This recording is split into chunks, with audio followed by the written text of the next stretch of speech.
I found my mother's letter hidden inside an old wooden box next to a tiny lock of my childhood hair. In it she wrote, "You don't need any family name to prove your worth. Don't live to be accepted, just don't lose yourself." I broke down, truly weeping for the first time in 12 years. That's when I realized legacy isn't measured in shares, but in generations of hidden children forced to live as shadows. If you think this is just an ordinary family story, you're wrong. Hit subscribe now so you won't miss the next film that tears the truth wide open. The sky above Manhattan was the color of steel as the news ticker on every financial screen screamed a single name: Helix Mind AI. No one knew exactly who was behind the artificial intelligence juggernaut that had exploded onto the East Coast tech scene 2 years ago. No interviews, no public appearances, just results. Massive, undeniable results. Contracts stolen from Fortune 100s, disruptive patents filed in silence, old industries trembling. But today all eyes were fixed on one event, the emergency shareholder meeting of Brewster Tech, the crown jewel of East Coast innovation for over 3 decades now, staggering under the weight of scandals, cyber breaches, and plummeting stock. And today, a name was about to return, a name they had erased, a name they thought was dead: Selena Hart. In a remote hangar just outside the city, the wind howled against the sleek private jet as its stairs descended. A black stiletto touched the metal, then another. And finally, the woman behind Helix Mind stepped into daylight, tall, composed eyes hidden behind sunglasses that cost more than some mid-level executive's salary. No press, no entourage, just her. She paused, exhaled slowly, and whispered to herself, "Let them see what they buried." 12 years ago, Selena had been buried in silence, not in the ground but under legacy scandal and family shame. She was 21 when it happened, a sophomore at MIT, top of her class, an AI prodigy, a girl raised not with privilege but in the shadows of it. Victor Brewster, founder of Brewster Tech, had 3 sons, their faces plastered across Forbes and Harvard alumni magazines. And then he had Selena, born from a mistake, from a woman he'd loved too deeply, too privately. Her mother, Hannah Hart, had been the company's former R&D director, brilliant, grounded, and inconveniently moral. She was also the one woman Victor Brewster had never been able to fully control. So when Selena was born, she was taken care of. Not with malice, with precision. She was never publicly acknowledged. No Brewster bloodline mention, no Christmas photos, no press interviews.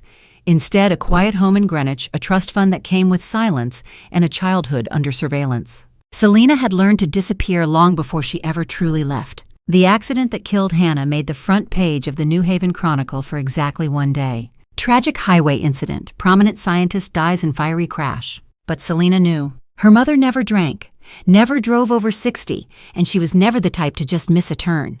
The wreckage photos didn't match the story. The surveillance cameras on that stretch of road disabled for maintenance that night.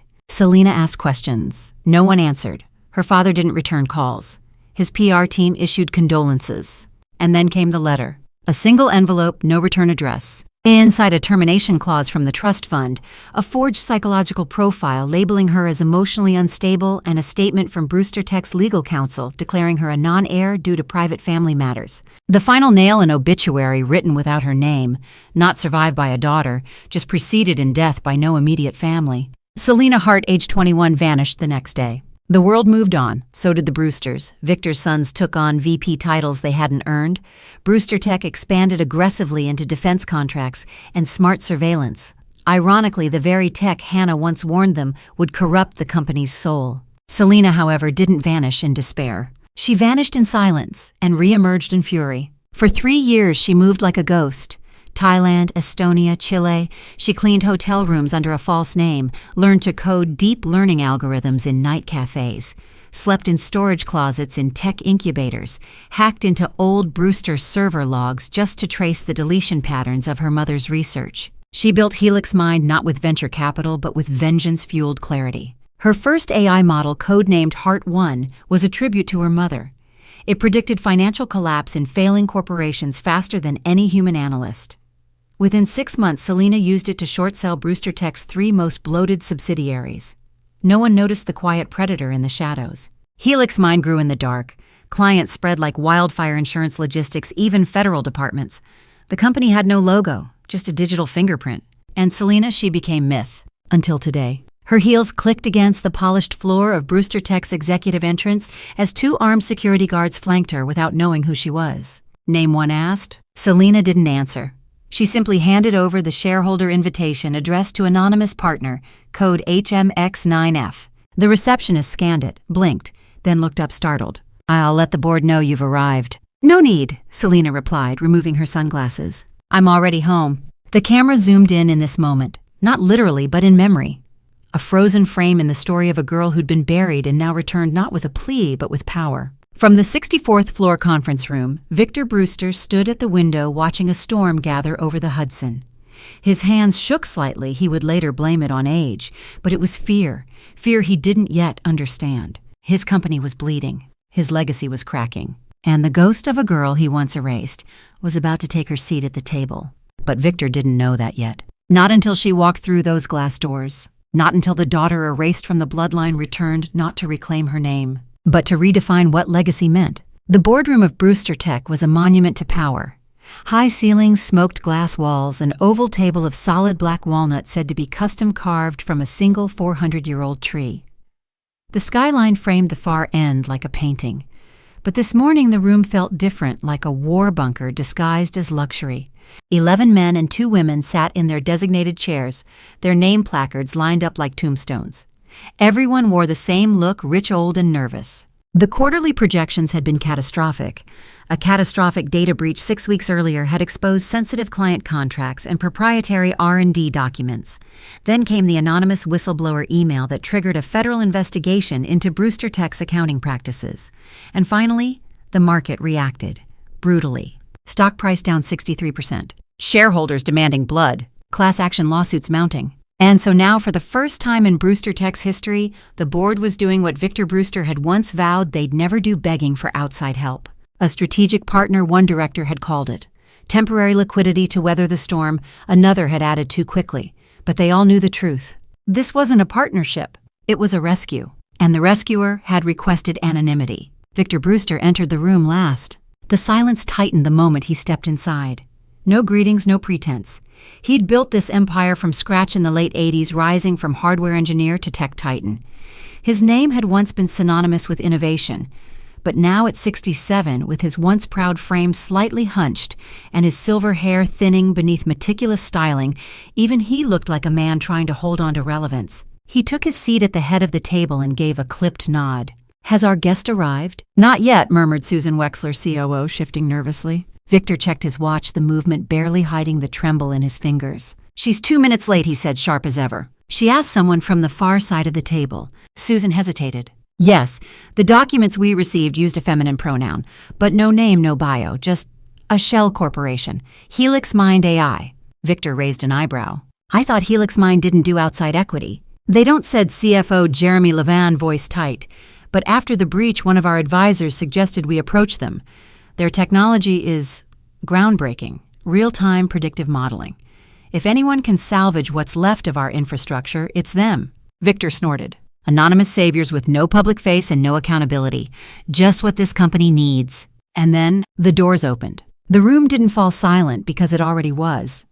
It didn't fall into tension because it was already there. But it did shift. Every pair of eyes turned as the figure stepped through.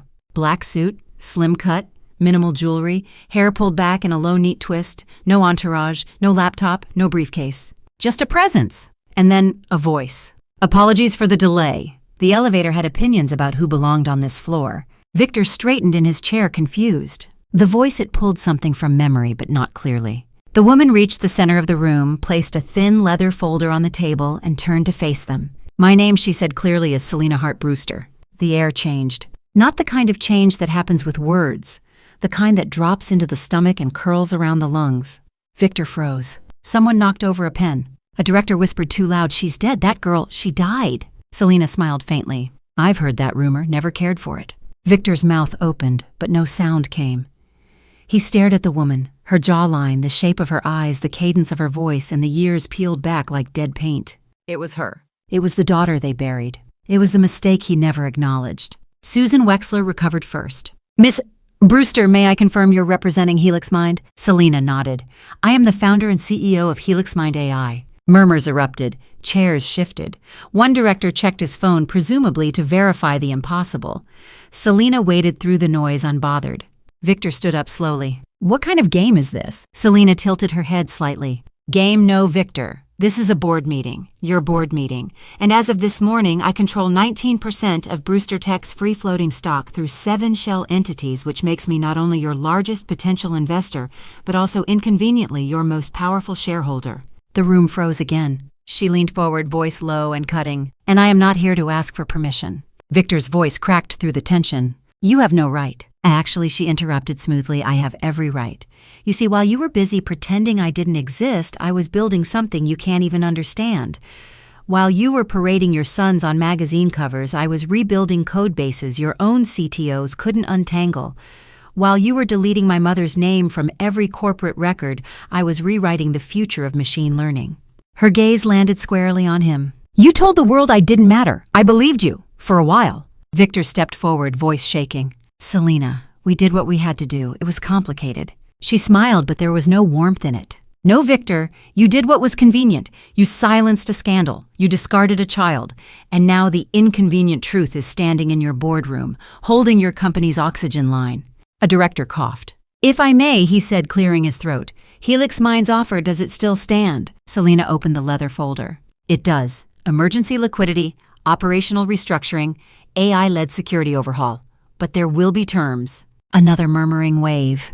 Victor remained still, eyes on her like he couldn't decide whether to scream or beg. And what terms, Susan asked cautiously, are we talking about? Selena flipped to the second page. New leadership framework, financial transparency, immediate resignation of Gregory Brewster from all security oversight, internal audit led by Helix Mind's compliance team. And she paused, glancing toward her father, full acknowledgement by this board that previous succession plans were ethically compromised. Victor's voice came out low, raw.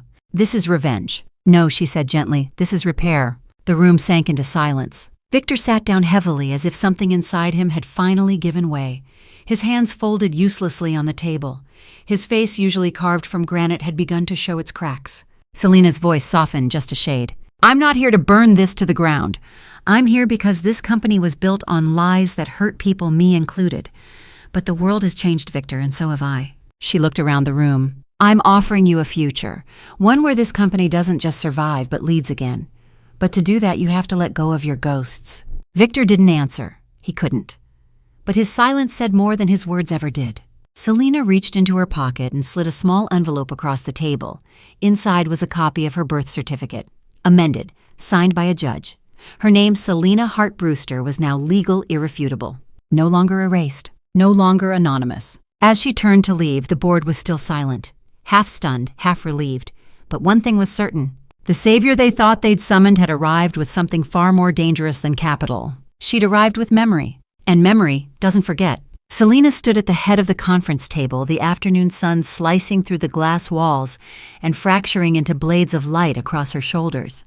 It felt almost like a stage light exposing her, burning away any shadow she might have once hidden inside. She let the silence sit there, a heavy living thing. Then she slowly opened the dark leather folder in front of her and withdrew several documents, thick official stamped with fresh seals. She didn't slide them across the table like a negotiator. She laid them down deliberately, page by page, almost ceremonially. Birth certificate, genetic test, a legal amendment filed 6 months ago, then a private investigative report, its first page headlined in brutal bold, unresolved questions surrounding the death of Hannah Hart. Victor's hand twitched toward the papers, then froze. His face was carved into that same granite mask he'd worn her whole life, a mask she now recognized for what it really was, fear masquerading as control. Let's start with what should have been obvious. Selena set her voice a calm scalpel. My name, Selena Hart Brewster. It's not a rumor anymore, not a slip of gossip whispered at some country club. It's a documented, certified, court-acknowledged fact.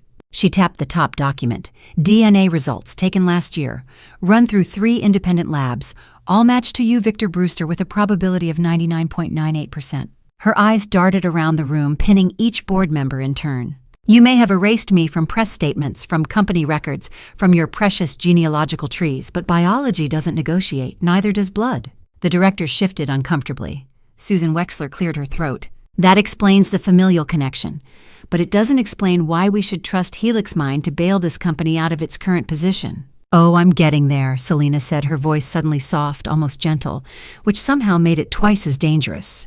She picked up the next set of papers, thicker with color-coded tabs sticking out, and flipped it open. This is an independent reconstruction of the circumstances surrounding the accident that killed my mother, Hannah Hart, compiled by a forensic consultancy I retained 5 years ago. Victor's mouth tightened. His knuckles whitened where they gripped the edge of the table. Page 4 details the mechanical irregularities on my mother's car brake fluid levels that mysteriously dropped within a 3-hour window, likely siphoned. Page 7 presents security footage from a service station 30 miles north, showing a man in a Brewster Tech fleet jacket leaving the lot just minutes after my mother's final stop. A cold shudder swept through the room. And page 13. Selena continued, her voice steady despite the tremor that tried to betray her, includes statements from 2 former employees. One claims he was paid to remove surveillance backups for the night of the crash. The other was simply too haunted to keep silent anymore. Victor found his voice cracked and hoarse. This is a smear job, a twisted narrative from a bitter. A bitter what? Selena shot back, slicing through his sentence. Daughter. Because that's what I am, no matter how many checks your attorneys wrote to keep my name off the records. Or maybe you meant bitter woman because God knows Brewster men have never handled brilliant women well. The room stilled. No one breathed. She let that accusation sit there vibrating, then drew a steadying breath. I didn't die, Victor. I didn't follow my mother into an early grave. I learned how to live like a ghost, how to watch, how to build, how to plan so perfectly that by the time I stepped back into this room, there was nothing you could do to stop me. Jeremy Levan, the CFO, cleared his throat. It was a sound of desperation of someone who'd survived 1 too many earnings calls in the past month. Look, all of this is clearly traumatic. But from a purely fiduciary perspective, our primary obligation is to protect shareholder value. Miss Brewster, Ms. Hart, Brewster, whatever your preferred style is, can you guarantee us the capital injection and operational restructuring you outlined earlier? Selena turned towards him. Her features softened into something almost kind, though her eyes stayed sharp. I can guarantee it provided we have transparency, provided Gregory Brewster is removed from all security oversight by tomorrow morning, provided this board publicly acknowledges that there was a deliberate suppression of my rightful position in this family and therefore in this company's history. Victor's hand slammed the table. The sudden violence of the motion sent a water glass toppling, splashing across carefully arranged financial reports. This is extortion, he barked. I'll not be dictated to by your daughter, Selena cut in, her voice deceptively calm, or by your consequences finally arriving at your doorstep. She stepped closer to him. Not so close it was theatrical, close enough it was human, and for a terrifying second, Victor's face seemed to fold. His eyes darted over her features, searching for Hannah's mouth. Hannah's eyes, some ghost of the woman he once loved and ultimately destroyed through cowardice. You can keep denying it, Selena said quietly, or you can face the fact that the only person in this room who's prepared to rescue Brewster Tech is the person you spent decades pretending didn't exist. Her eyes flared slightly. I'm not here because of you. I'm here in spite of you. A heavy pause. The directors looked between Victor and Selena like schoolchildren caught in a fight between feuding parents. Susan Wexler broke first. With all due respect, Victor, she said, voice low but firm, our options are non-existent. The market is punishing us for perceived instability. The DOJ investigation is widening. Our cybersecurity posture is obsolete, and Helix Mind is objectively our only lifeline. Another director, a thin man with rimless glasses, added almost nervously, plus it's not like we're giving her control out of sentiment. Her offer is by far the most favorable among the bidders. Victor stared at him slack-jawed. You'd hand my company over to her after everything. You mean after everything you did to ensure this day would come? Selena said so softly it barely carried. No one answered, because there was nothing to say. Selena turned back to the rest of the table. This isn't just about money. You all know that. This company was built on brilliance, yes, but also on secrets, on quiet deals and buried bodies, figuratively and literally. I'm offering you a way out that doesn't involve federal receivership, but it requires truth. Jeremy nodded stiffly. Then we should put it to a vote. Victor barked a laugh. It was hollow manic. He slammed his hand down again, but this time it didn't scare anyone. It only seemed pitiful. A vote? You're all so eager to abandon me, the man who built this. Selena leaned forward, hands flat on the table. Victor, no one abandoned you. You were never alone up here. You simply chose a legacy of silence over one of connection. I was always willing to be part of this before you made sure I couldn't be. Their eyes locked. For a heartbeat, it wasn't a boardroom. It was a dim kitchen in Greenwich 20 years ago where a little girl had tried to show her father a robot she built from scrap circuit boards, and he'd barely looked up. Victor's mouth twitched, but nothing came out. No apology, no explanation, just that same failing mask. The vote was called. One by one, hands went up. Hesitant at first, then with growing certainty. Selina didn't watch Victor as the tally stacked against him.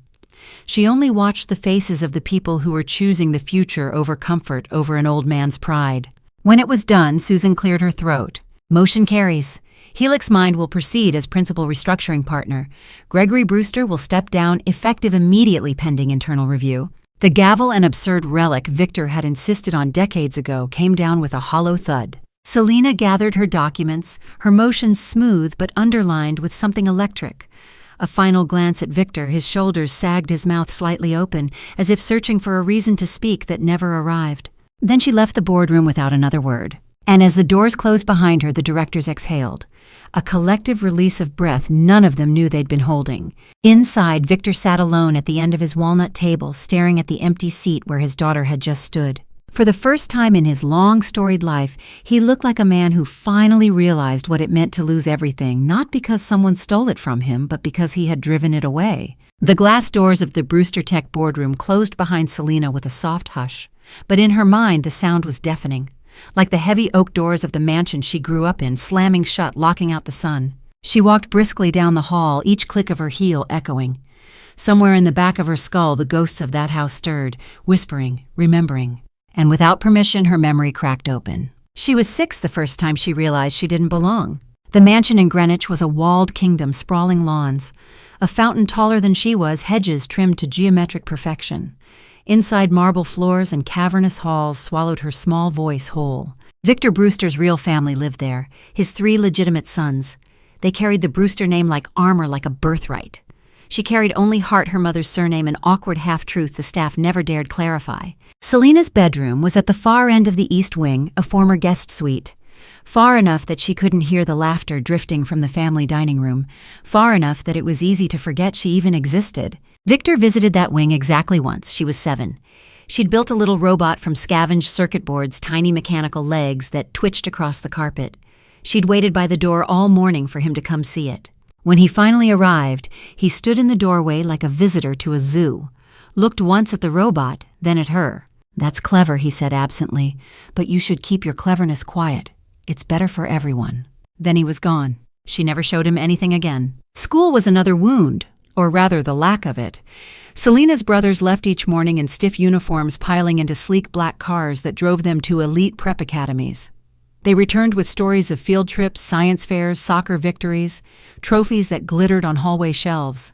Selina learned from private tutors who arrived like somber phantoms hired to keep her occupied, not to cultivate brilliance. No recitals, no competitions, no friends. When she was 9, she asked her mother why. Hannah pulled her close on the edge of the bed, brushed a hand over her hair. "Because power protects itself, baby. And your father's power is fragile when it comes to you. He thinks keeping you hidden keeps him safe." Selina didn't understand then. She only knew it hurt. But her mother tried. God, how she tried. Late nights after the staff retired, Hannah would sneak into Selina's room with forbidden treats, microwave popcorn, instant cocoa. They'd sprawl across the carpet under a makeshift tent of blankets, a flashlight perched on a stack of textbooks. "Tell me about the world," Selina would beg. So Hannah did.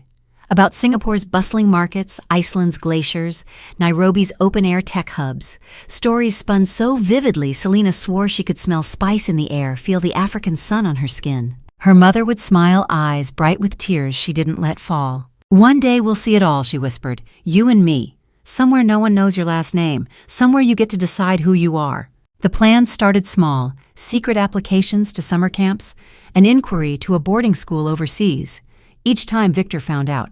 Each time the response was sharper. Once Hannah returned from a tense dinner meeting with Victor, her eyes red, a trembling stack of shredded papers clutched in one hand.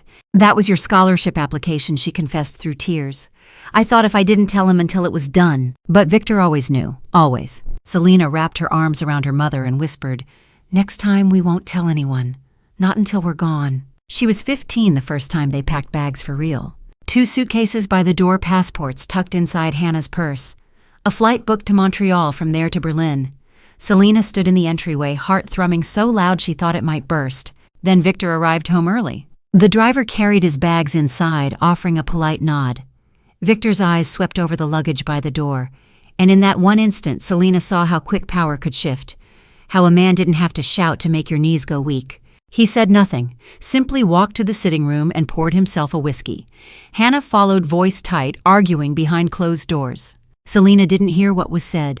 She only saw her mother emerge an hour later, eyes hollow, whispering, "It's not safe yet, we have to wait." The suitcases stayed by the door for 3 days before Hannah finally unpacked them. Years later, Selena would wake in cold sweats from that memory, because even then, something inside her knew they had waited too long. She was 21 when it finally happened. A spring evening warm enough they'd left windows open to let honeysuckle drift through.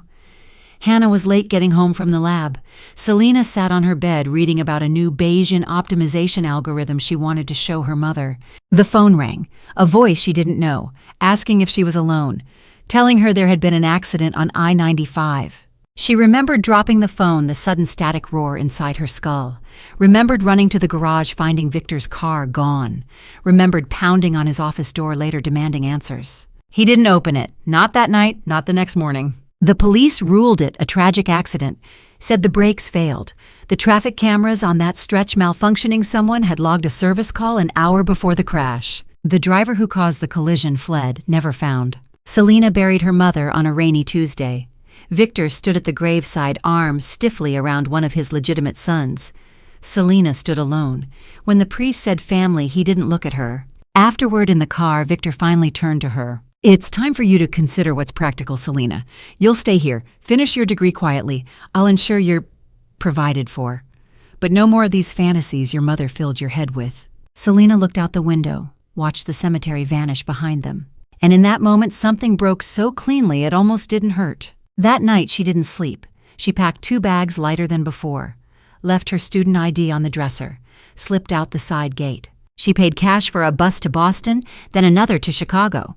By the time Victor's people realized she was gone, she'd switched identities twice, burned the contents of an entire wallet in a Detroit alley. She arrived in Berlin 9 months later under a new passport, a new name with the last of her mother's jewelry sewn into her jacket lining. There alone in a tiny rented room that smelled of mildew and hope, she finally let herself cry. She cried for the mother who taught her about the world she'd never gotten to see, for the child who'd waited by doors that never opened, and when there were no tears left, she whispered to the cracked ceiling, "I will come back. Not for you, Victor, not even for me, but for the promise you tried to kill." Years blurred into building, into learning, into wiring her pain into lines of code, into teaching herself to vanish so completely the Brewster name would never touch her again until she was ready to wield it like a blade. Now standing in the hushed hallways of Brewster Tech, that stolen childhood burned behind her eyelids, the hush of the boardroom, the tremor in Victor's hands, the way none of them had dared meet her eyes once she laid out the documents. It all folded together into something heavy, yes, but also sharp, a weight she'd carried long enough it had turned into armor. She pressed her palm flat against the cold marble wall, steadying herself, drew a slow breath, let the ghosts of a life stolen swirl around her once more, then pushed them down. Not gone, never gone, but finally under her control. If Selena's childhood had been stolen, then Helix Mind was the ruthless act of reclaiming. It wasn't built with nostalgia or sentiment, it was forged from pure, unflinching necessity. 12 years ago, the world didn't know the name Helix Mind, or the woman behind it, because that was by design. In Berlin, she slept on floors, borrowed spare couches, survived on bitter vending machine coffee, and the stale bread students lived off. Her first small AI project, a rudimentary predictive health triage app, got laughed out of half a dozen local accelerators. They couldn't see past her lack of pedigree. No Stanford MBA, no Brewster Tech endorsement, no powerful last name to attach a press release to. So she built anyway. While other founders chased seed rounds, she coded. While they schmoozed at rooftop mixers, she stayed in cramped co-working spaces until janitors flipped the lights off. It was a lonely, silent grind. Her only constant, a weathered photo of her mother taped to the corner of her monitor. Every new rejection burned like salt in an old wound, but it also carved something deeper, something surgical. The breakthrough didn't come with a flash of brilliance. It came with a contract to debug someone else's mess. A bankrupt logistics company in Hamburg had tried and failed to build a machine learning tool to predict shipment failures. Their system was a spaghetti tangle of code. 3 consultancies had walked away. Selena took it for pennies. Stayed up 72 hours straight, found the bugs rewrote half the infrastructure. Her patch didn't just work. It performed 40% more efficiently than any solution they'd scoped. The company didn't last, but the results did. Word spread quietly like smoke under doors. From there she scaled, scraped every euro she earned into a war chest. Hired 2 graduate dropouts she found hacking a drone API in a Warsaw hostel. Promised them not stock options, but purpose. Build this with me and we'll make something so terrifyingly effective that the world's largest players will have no choice but to bow to it. She didn't need them to believe in her name. She needed them to believe in the product. It was still called Project Heart, then a thin-coated homage to her mother. The first full release was a deep risk analytics engine that could, given enough input data, predict with eerie accuracy which contracts clients or supply partners pose the greatest hidden financial threats. It was ruthless, and clients loved it. Banks in Zurich, shipping syndicates out of Rotterdam, an insurer in Singapore. By year 6, Helix Mind officially incorporated, now with 3 dummy holding companies between it and Selena's true identity, was deploying tailored versions of its models in half a dozen sectors. And behind every line of code was a question Selena forced her engineers to ask. Who stands to lose the most from seeing this data plainly? Because that was Helix Mind's real promise. It didn't sugarcoat, it didn't massage quarterly earnings. It surfaced risk so bluntly it terrified C-suites into compliance. It was an algorithmic hammer. And by the time it smashed its way into the American market, Selena's old backyard, she'd made sure it was unstoppable.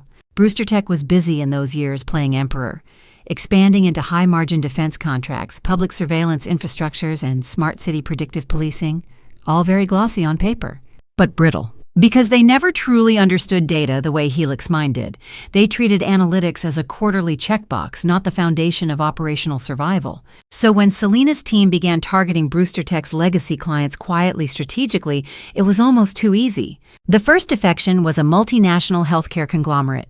Brewster Tech's flagship predictive health risk suite had burned them with false positives that triggered regulatory audits.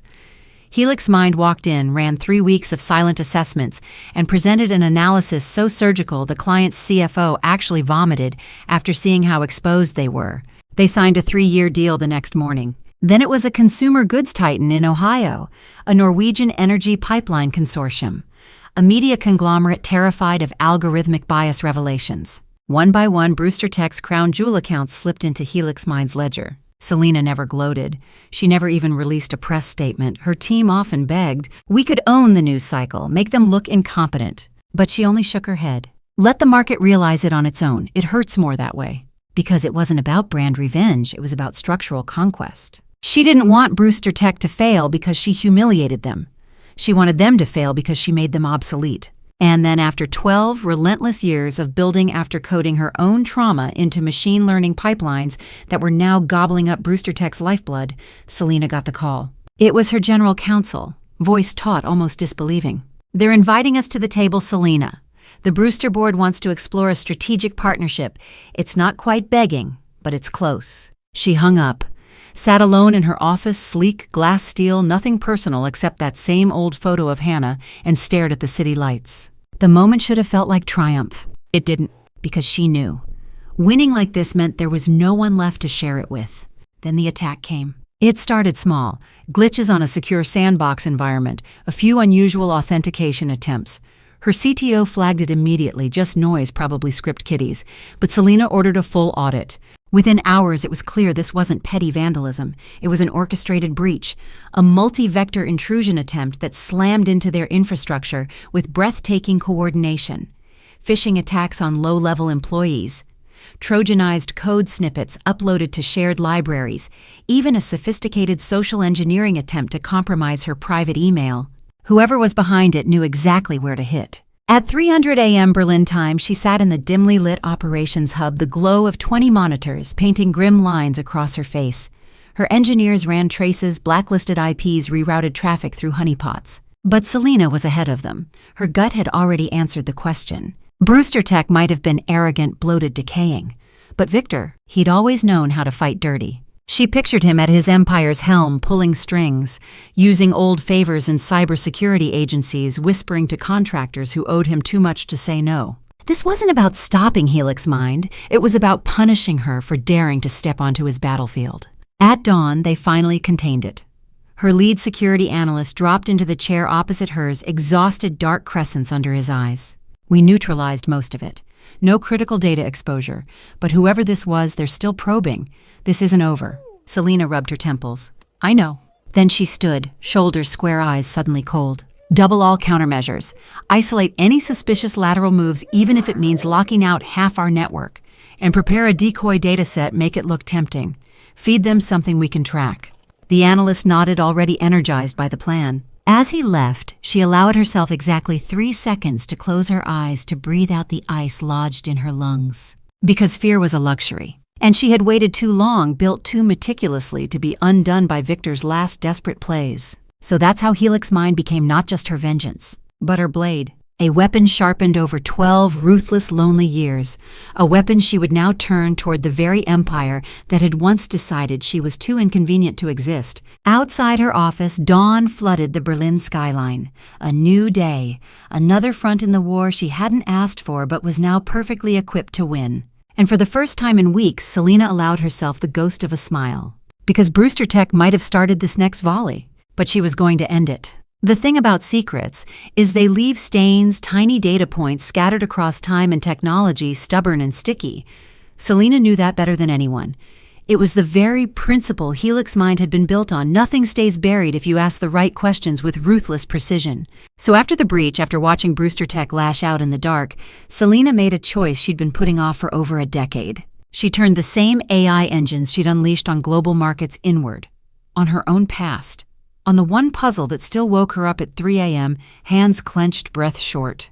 Who really killed Hannah Hart? She started with the most obvious gaps. Her mother's fatal accident was always a messy story.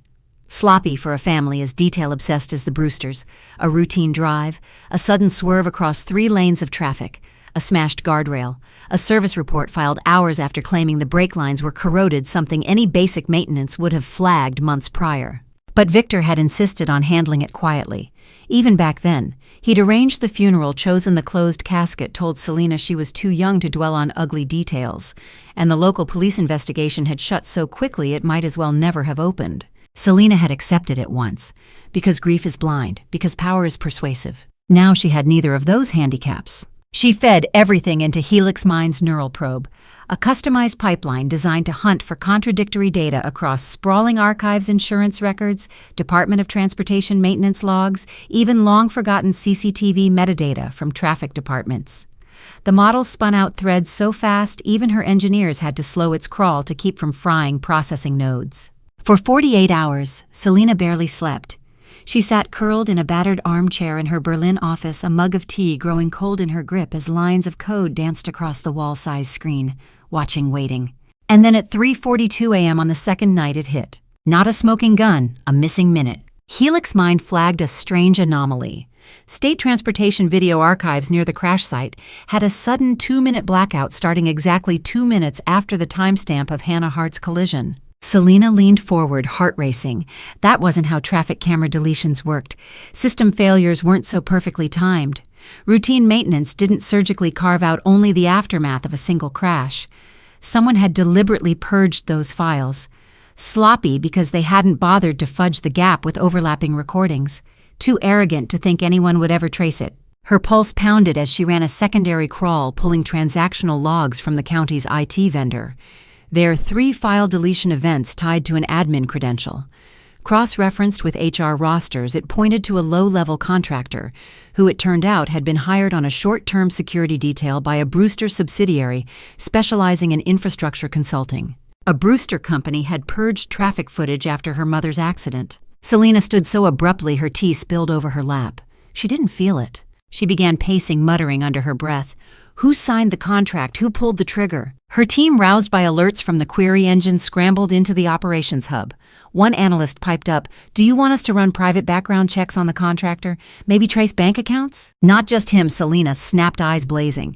Trace who greenlit the budget line at Brewster Infrastructure, then who approved the NDA they made him sign. She paused, forcing herself to inhale. More clinical, more methodical, like she trained herself to be. And run social network overlays on every Brewster executive who had security oversight 12 years ago. The hits came back faster than even she expected. Helix Mind was merciless with data. It didn't care about corporate hierarchies or legacy power. It simply followed patterns of influence. And the pattern was stark. Payments routed through dummy vendors. A short-lived consulting gig tied to internal Brewster budgets, ultimately flowing up to one authorization chain, Gregory Brewster, her half-brother, currently Brewster Tech's VP of Internal Security. Selena stared at the sprawling diagram on the wall, Gregory's name blinking red in the center. The lines to him were thick, undeniable budget approvals, confidential personnel assignments, encrypted comms that stopped abruptly 2 months after Hannah's death. Gregory had orchestrated at least the cover-up, maybe more. It wasn't a new ache. It was old, so old it felt fossilized. But now it had a shape, a face. Her mother's death wasn't some random cruelty of physics. It was a decision made in an office somewhere by a man who shared half her DNA. And Victor he either knew or had chosen not to know. Because that was the Brewster way. Nothing inconvenient survived long. Her phone buzzed. It was Raj, her director of threat intelligence. We did a soft scan of Gregory's recent communications patterns. No breaches of privacy, yet just metadata profiling. He's been in constant contact with 2 private security contractors you'll recognize. Former NSA, now work Grey Ops. If he feels a threat is coming, he's probably preparing a contingency. Selena closed her eyes, forcing the nausea down. Because this wasn't about preparing to confront a negligent executive anymore. This was about cornering a dangerous animal. She opened them again, gaze clear, cold. Keep monitoring him. If he starts to escalate attempts to physically trail me or my team, I want to know before he crosses a street. But don't spook him yet. The last thing I want is him deleting more history. Then softer, almost to herself. He's taken enough that can't be recovered. That night, she didn't go back to her apartment. Instead, she stayed in the Helix Mind war room, watching node logs scroll. Watching every ghost of her mother's final days rise from forgotten data. Surveillance footage from a grocery store 2 days before the crash. Hannah smiling, pushing a cart, texting Selena probably. A time-stamped building access log, her mother leaving the Brewster Tech R&D facility 6 hours before the accident with a file that no one ever found again.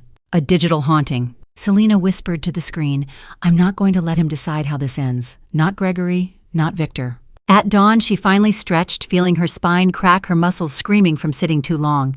She pulled the pendant around her neck out from under her blouse, her mother's old ring now worn on a delicate chain, and pressed it to her lips. You wanted to protect me from this world. I'm sorry you couldn't, but I promise I'll tear it apart before it can bury anyone else.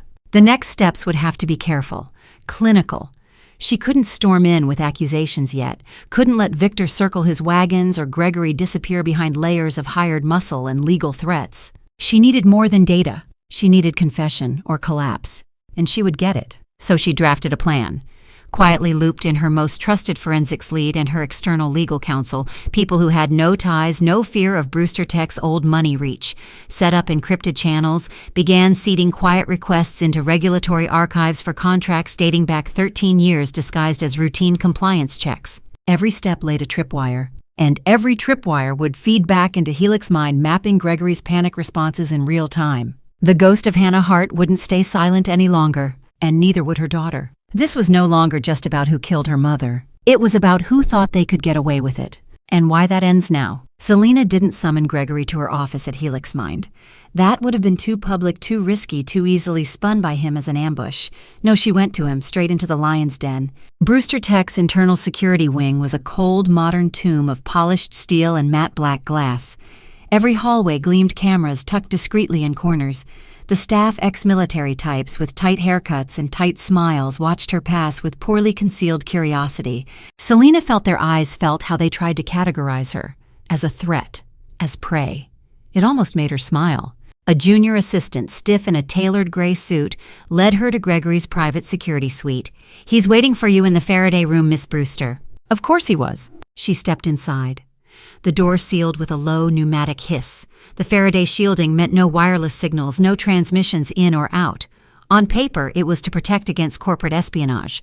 Today, it would protect against him trying to spin this confrontation into rumor, because Selena had planned ahead. Her own small device, nested innocently inside her leather folder, was already recording locally. A hardline data logger. No way to jam or corrupt it. Let him try. Gregory was sitting at the far end of the minimalist table, fingers steepled under his chin. His eyes flicked over her posture, her controlled breathing, the small tremor in her left hand, and cataloged it all. That was what he did. Cataloged weaknesses. "Little sister," he drawled, his tone almost affectionate. "I suppose congratulations are in order. You've made quite the mess for our family these last few weeks." Selina didn't sit. She wanted the height, the angle of looming.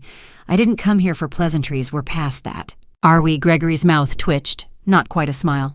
"Because I could argue this is precisely the moment for civil negotiation, before anyone does something irreversible." Selina dropped the first folder on the table with a sharp slap.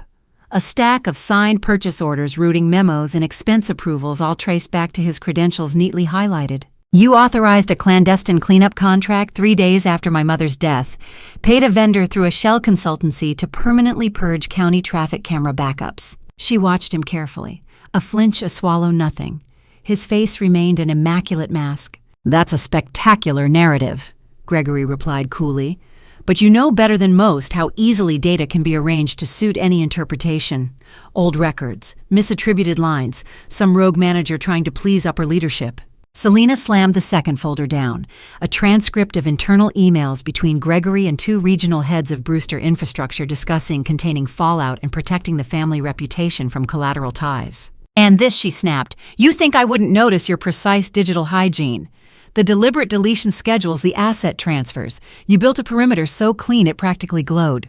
Gregory's jaw ticked, a minor betrayal of tension. Then his eyes hardened. "It was the only rational choice, Selina.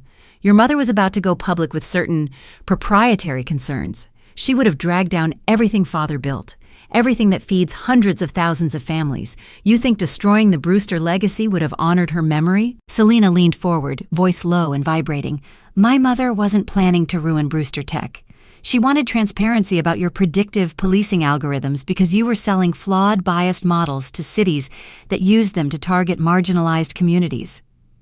People went to prison because your data was trash." Gregory's expression shifted, slight, a ghost of irritation. "You're naive. Those contracts kept our stock buoyant, funded R&D, funded your tuition, by the way, though you seem ungrateful. And if some low-level offenders were inconvenienced. Her voice cracked sharp as glass. "They lost their lives. And when she tried to stand up to you, you made sure she lost hers too." Gregory finally stood, slowly, deliberately. His height forced her to tip her chin up, a quiet assertion of dominance. "You think you're different, don't you, that you're morally superior because you were raised outside our boardrooms? But you carry the same blood, the same instincts. You simply channel it through your little AI pet instead of men in suits. So don't pretend outrage. You and I, we'd both kill to protect what's ours." Selina felt her pulse spike, but she didn't step back, didn't give him the satisfaction. "That's where you're wrong," she said, her voice low but steel-edged. "I build to protect. You destroy to preserve power. You had a choice. You still do." He laughed then, a soft, bitter sound. "No, Selina, the only mistake was letting you be born, an inconvenient byproduct of Father's weakest moment. If he'd had the guts to handle it sooner, none of this would be necessary." The words punched through her like a cold blade, not because they surprised her. She'd always known what Gregory thought of her, but because he was finally saying it, finally showing the rot. She didn't let it show on her face. Instead, she tapped the side of her leather folder. A small green LED blinked to life. "Thank you," she said evenly. "That's exactly the confession I needed." Gregory's eyes snapped to the device. His expression hardened from smug to savage in a single heartbeat. "You bitch," he hissed, lunging across the table. His hands reached for the recorder, but Selina was faster. She slid it behind her back, pivoted smoothly out of his reach. The move wasn't elegant. Her shoulder slammed painfully into the wall, but it was enough. Gregory's snarl contorted into a calculated pivot. He slammed a button under the table, pulling up a wall panel that revealed a secure terminal. His fingers flew across the touchscreen, overriding local file controls, issuing a wipe on alert command. Selina straightened, chest heaving. "You really think I'd be stupid enough to rely solely on local backups that's already been streamed to 3 off-site locations? And by the way, your keystrokes right now logged, forensic chain intact. You're digging your own grave." Gregory's hands froze on the terminal. His eyes, normally glacial blue, flashed something else for a second. Panic. Just a flicker, but there. Then it was gone, replaced by icy contempt. "Do your worst! Even if I go down, the company's board will tie you up in litigation for decades. You'll be old and gray by the time any of this matters." Selina stepped close. So close their shoulders brushed. She could smell the faint cologne he wore, something expensive, chemical, and somehow cruel. "I'm not doing this for headlines or even courtroom victories," she whispered. "I'm doing this so no more daughters grow up having to wonder why their mothers didn't come home." Gregory's lip curled. "Sentimentality makes you weak." "No," she said, "it makes me human. Something you wouldn't understand." Then she turned and walked out. As the door sealed behind her, she allowed herself a single shuddering breath. Not relief, this wasn't over, but the first real step toward unmasking them all. 20 minutes later, back in her car, her phone buzzed. Her lead counsel's voice was tight. "We've received automatic push copies of your conversation. That's more than enough for criminal conspiracy charges, both corporate malfeasance and probable involvement in your mother's death. Local prosecutors are interested. Federal eyes are now on this too." Selena didn't smile, didn't gloat. Instead, her eyes closed. A single tear threatened but didn't fall. "Keep it rolling," she whispered. "Don't let them breathe without a subpoena. And prep protective orders. Gregory's going to lash out." She hung up, watched the Brewster Tech Tower recede in her rearview mirror, and felt for the first time in 20 years like the walls around her mother's ghost were finally beginning to crack. The next board meeting of Brewster Tech was supposed to be routine, at least by the frantic standards of the last 2 months. Another series of presentations on capital injections, another parade of shell-shocked executives trying to pretend the company wasn't bleeding out in public. What they didn't know was that Selena had chosen this exact moment to strike. She arrived unannounced, didn't wait for an invitation or polite introductions. She simply walked into the mahogany-paneled boardroom, dropped her bag on the long polished table, and pulled out a small, innocuous-looking device. "This won't take long," she said evenly, her voice slicing through the room's artificial calm. Victor was there, of course, older, even more hollow around the eyes. His fingers clutched the edge of the table as though bracing for an earthquake he couldn't stop. Gregory sat at the far end, shoulders rigid, jaw set in a line so tight it could have been carved from marble. He didn't look at her. Couldn't. Selena pressed a button and let the truth pour out. The recording began with the simple click of a door in Gregory's private security suite, then their voices chilling in how normal they sounded, at first 2 siblings talking business, until the words turned sharp. "The only mistake was letting you be born. If he'd had the guts to handle it sooner, none of this would be necessary." Then her own voice cold with finality. "Thank you, that's exactly the confession I needed." The playback was so clear it might have been happening live. Around the table, faces blanched. A director dropped his pen. Another covered her mouth. Susan Wexler's eyes darted to Victor, then back to Selena Horrorplane. Selena didn't move, didn't blink. She let them sit with the weight of it, the living proof that Brewster Tech's internal power structure wasn't just toxic, it was criminal. Gregory tried. Of course he did. He lunged half out of his chair. "That recording is illegal under corporate privacy." "Stop!" Selena cut him off, her voice sharper than glass. "Before you embarrass yourself further, let me assure you this was captured under explicit allowances in the security agreements you yourself mandated for the Faraday room. To prevent internal espionage or fraud. Remember that clause, you wrote it." Gregory's mouth opened and closed twice, a silent, strangled fish. Then he sank back into his chair, fury radiating off him in dark waves. Selena pivoted to face the rest of the board. "You have a choice. Keep hiding behind these men and watch your personal net worth evaporate, or face what's in front of you and save something worth salvaging." She pulled up a tablet, tapped to cast its display on the room's oversized screen. Graphs, forensic diagrams, signed contracts, all the tangled digital rot that Helix Mind's AI had unearthed. Money trails from Gregory's discretionary budgets to shadow security firms. Deleted surveillance logs that were reconstructed byte by byte. Even internal memos Victor had initialed, instructing lower execs to minimize reputational exposure at all costs. No one spoke. The only sound was the hum of the projector. Victor's voice finally cut through. It was old thin, but still tried to command. "You think you're saving this company by torching it in public? The DOJ will tear us apart. Our competitors will pick our bones clean." Selena didn't look at him. She kept her eyes on the directors. The real power. The ones who cared more about their portfolios than Victor's crumbling ego. "I'm offering you a path forward, one that holds individuals accountable while protecting the operational core.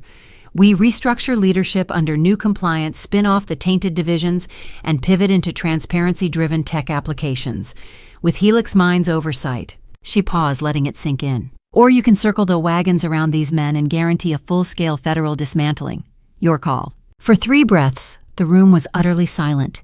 Then Susan Wexler, a woman who'd spent 30 years perfecting an impassive executive face, leaned forward. "What exactly are you proposing for yourself, Miss Brewster?" Selena finally turned from the screen, locked eyes with her. "A controlling oversight position, not just a board seat executive authority to drive compliance reforms, oversee divestitures, and implement Helix Minds audit protocols.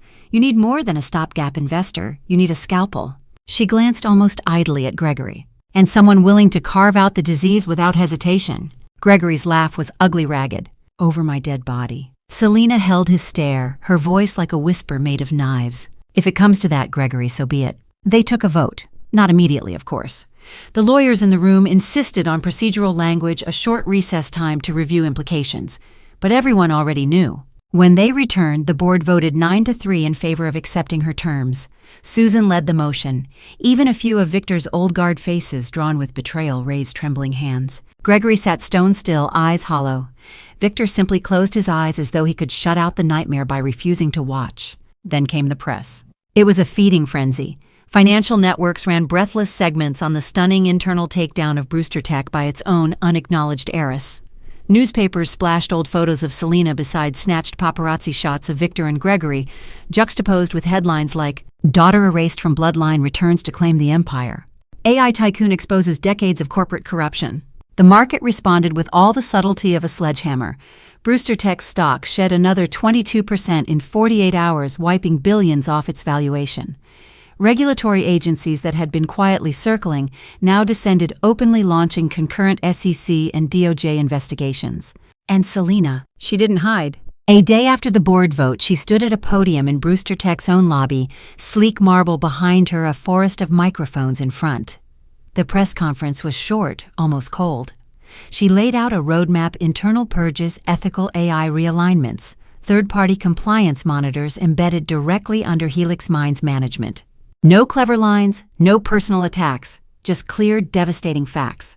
And the promise that Brewster Tech would either become the model for responsible tech governance or be systematically dismantled. Behind the scenes, the power brokers started to move. Directors who'd once whispered about how to exile Victor were now slipping Selena private messages. "If you can stabilize the stock, I'll rally the family trust behind you. Our overseas partners are watching.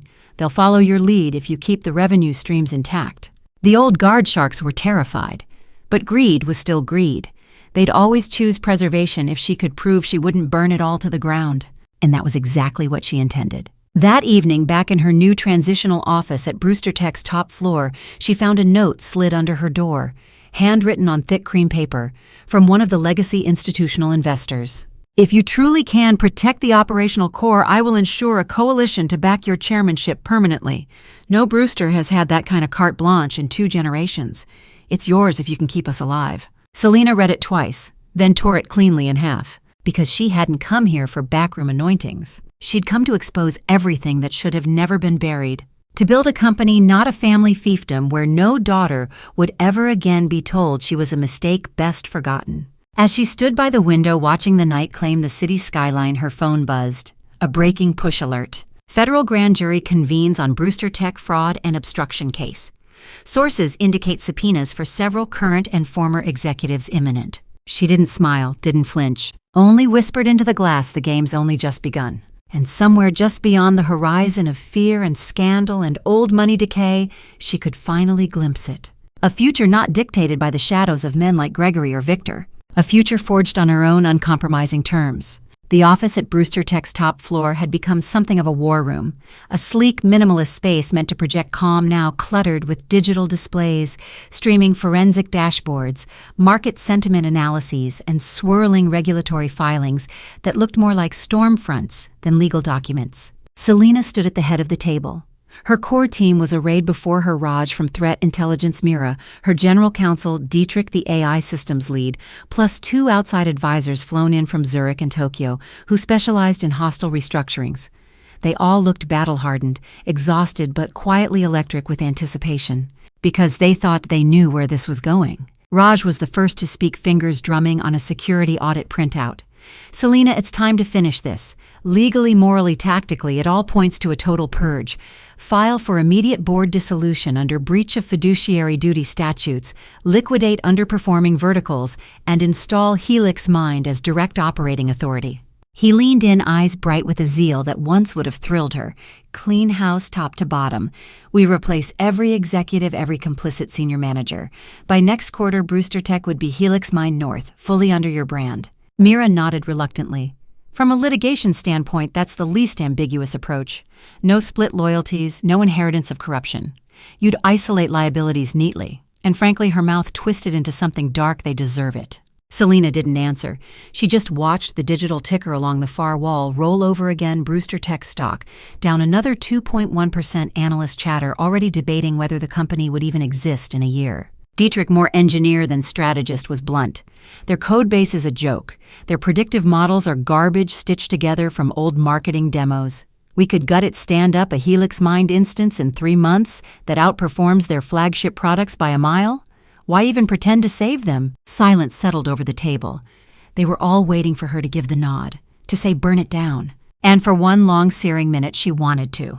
She wanted to erase every polished corridor where she'd once stood invisible, bulldoze every institutional memory of Hannah's erasure, write Brewster Tech out of existence so thoroughly it would be like they'd never been powerful enough to hurt anyone. She closed her eyes, let the fantasy run its course. But when she opened them, it wasn't the ticker she saw. It was her mother's face, half lost in the fog of years, but still patient, still impossibly gentle. Possibly. They were in her childhood room again late at night, Hannah whispering conspiratorial dreams of future escapes. If you're strong enough, baby, don't just break what hurt you. Change it. That's rarer and harder, but it's the only way the world ever gets less cruel. Her chest tightened painfully. Selena turned from the table, paced to the window that overlooked the sprawling campus employees trickling out at dusk, laughing in pairs, shoulders slumped from long days, but not from moral complicity. Most of them were just like she'd been. Byproducts of systems too big, too cynical. Not villains. Just caught inside machinery someone else had designed. If she obliterated it all, where did that leave them? When she faced her team again, her voice was low. Not hesitant, but coiled with a different kind of force. I didn't come here just to settle an old grudge, or to build another fiefdom with my name at the top instead of Victor's. Raj's brow furrowed. Selena, this isn't personal anymore. It's tactical, strategic. That's where you're wrong, she said. It is personal. That's exactly why I can't make the same choices they did. She let the words sink in, then crossed to the central table and spread her palms flat against it, grounding herself. I'm not going to vaporize Brewster Tech. Not in the way you're imagining. Mira's head tilted slightly. Then what? Selena inhaled, slow, deliberate. The next words were heavy on her tongue, terrifying in how radical they were even to her. We'll restructure, entirely, as an employee-owned cooperative with tiered equity stakes tied to transparent performance metrics. She let it hang there, watched her advisors process it, shock first, then something closer to horror. You're proposing to hand Brewster Tech over to the employees, Dietrich said flatly, like she'd suggested setting the building on fire for warmth. Selena didn't flinch. Yes, under a Helix Mine transitional trust, we shepherd the conversion, stabilize operations, phase out toxic contracts, build a democratic governance structure with board seats elected by internal stakeholders, not just legacy investors. Raj shook his head half in disbelief.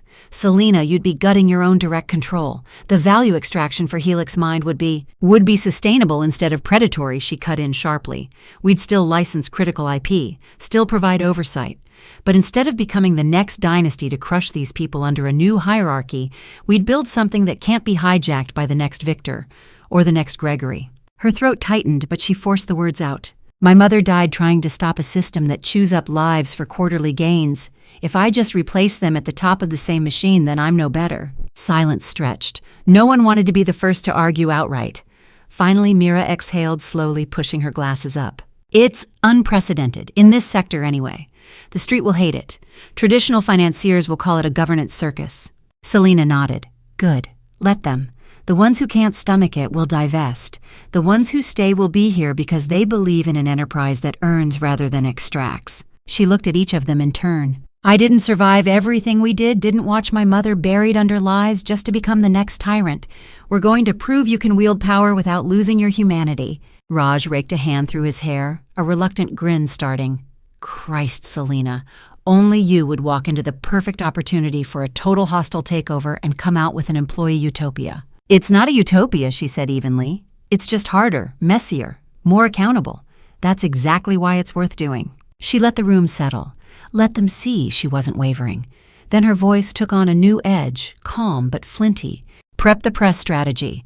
I want this story out on our terms, not as some regulatory leak. Emphasize ethical transformation, institutional atonement, and stabilize those divisions that still have genuine talent. Don't give competitors a soft target. Dietrich nodded, brow still furrowed, but his posture easing into the calm of someone given marching orders. Mira's expression was more complicated. Respect, worry, and something like awe. You'll change the entire industry conversation with this, she said quietly. Probably get yourself torn apart by every traditional analyst in the process. Maybe Selena conceded, but I'd rather be torn apart for trying to fix the disease than applauded for becoming its next carrier. The meeting broke. Her team dispersed in a low hum of renewed urgency. Raj lingered by the door. For what it's worth, he said, voice softer, she'd be proud. Selena didn't pretend not to understand who he meant. I hope so, she whispered. When the office finally emptied out, she stood alone by the wall of windows again. The campus lights twinkled below, 1,000 lives in motion, workers heading home to families, delivery drivers, junior engineers still at their desks. Not statistics, not collateral, people. And maybe for the first time in this company's wretched history, they'd have a real stake in what happened next. Her phone buzzed, a news alert, early leaks from regulatory sources. The headline screamed, Brewster Tech to be converted into largest employee-owned tech cooperative in U.S. history under guidance of AI disruptor Helix Mind. She didn't smile, but she didn't flinch either. Because this was always the choice Victor and Gregory had refused to make, the harder one, the one that demanded vulnerability instead of brutality. And in that choice, destruction or redemption, she had finally drawn the only line that ever mattered. It was almost dark when the first headlines hit. Not the controlled stories Selena's team had fed to reputable outlets. Those had painted a measured narrative about an unprecedented employee ownership model. No, these were raw, salacious clawing at scandal like vultures at fresh meat. Victor Brewster accuses illegitimate daughter of corporate theft. Brewster patriarch breaks silence. She's not fit to run a lemonade stand, let alone my company. Selena watched the breaking banners scroll across the muted TV in her office. Victor's face filled the screen, older deep lines carved around his mouth but still radiating that cold, regal authority the press had eaten up for decades.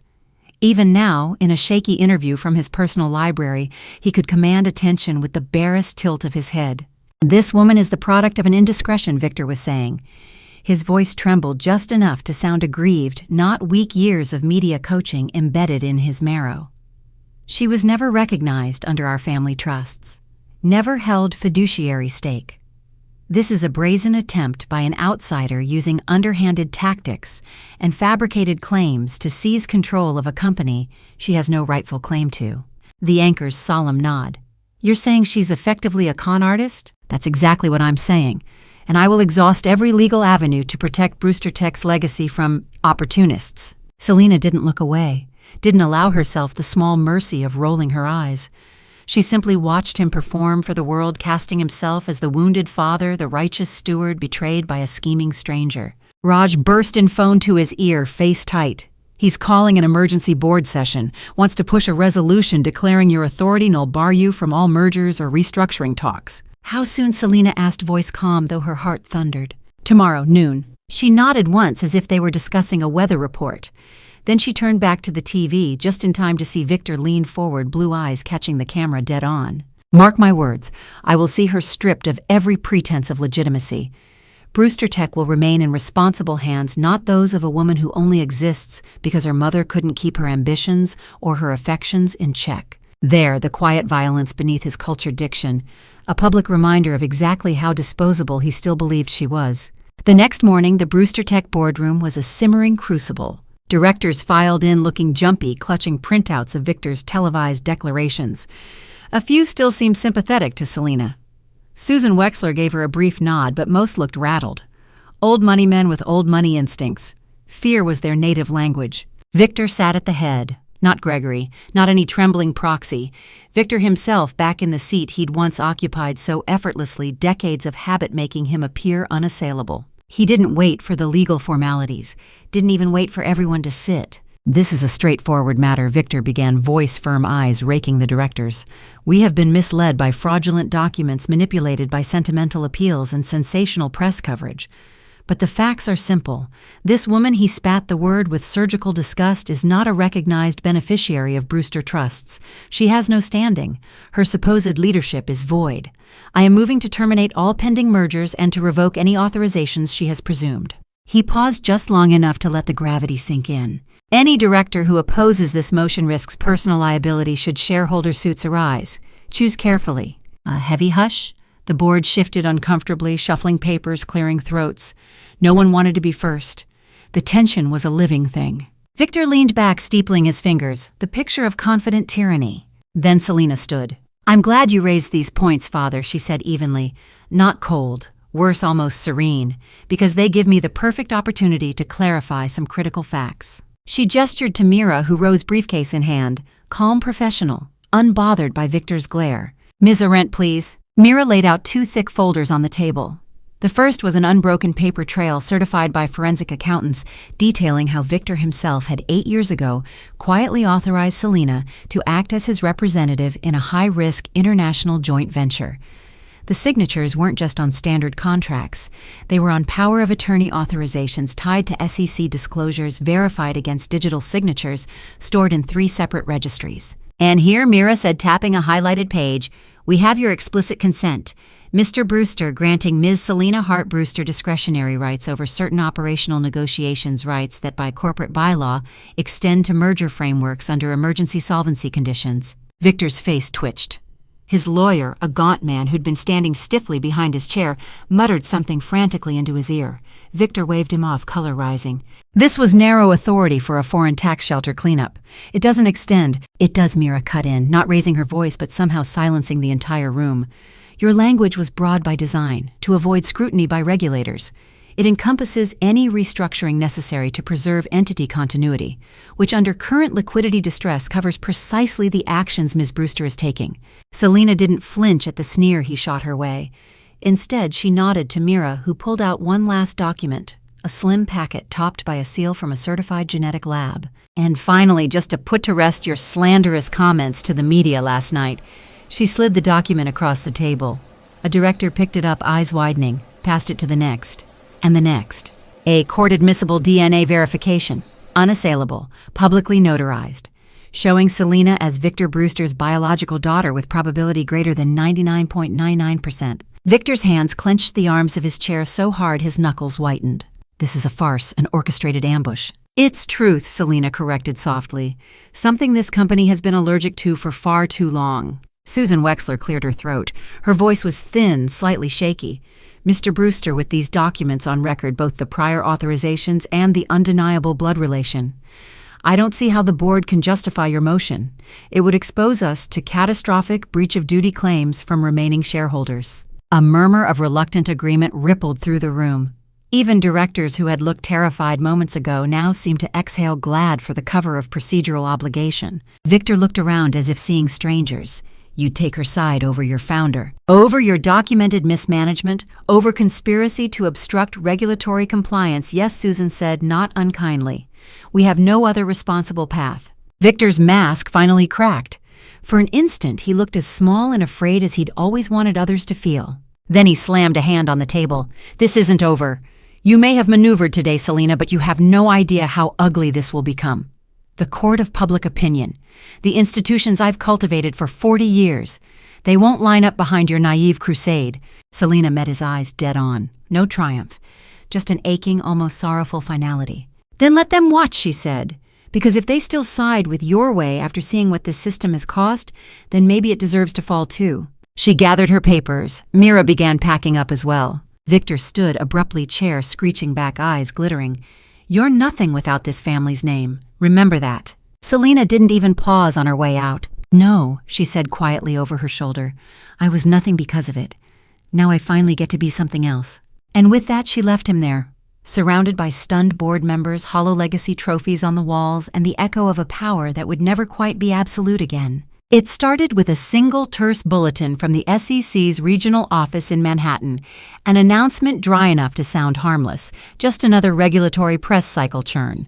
The Securities and Exchange Commission confirms initiation of formal investigation into Brewster Technologies, Inc. regarding allegations of prolonged financial misstatement and obstruction of shareholder disclosures. But beneath that flat language was a depth charge. Within hours, the story metastasized across business networks, crawled into morning podcasts, then lit up every major financial desk on the East Coast. By the next sunrise, Selena watched anchors on cable finance panels tear into it with gleeful horror. A company of Brewster Tech's stature potentially underreporting liabilities for multiple quarters. If proven true, this isn't just fines. This is existential. It felt surreal, like the machinery of the world was finally grinding toward a kind of justice. Too late to save Hannah, too late to salvage the childhood Selena never got. But it was something, a mechanism that didn't rely on family guilt or whispered cover-ups, just cold institutional inevitability. She found herself back in the transitional command suite Helix Mind had taken over on Brewster Tech's upper floors. The air was stale with the funk of stress and sleepless advisors. Screens showed cascading market alerts, frantic analyst downgrades, and still more subpoenas being logged into federal court dockets. Raj dropped a fresh printout on the table, looking both exhausted and faintly exhilarated. The DOJ jumped on it this morning, parallel inquiry for fraud and probable money laundering. And this, he tapped a new stack of documents, face tightening. This is the SEC's preliminary forensic assessment. It's ugly, Selena.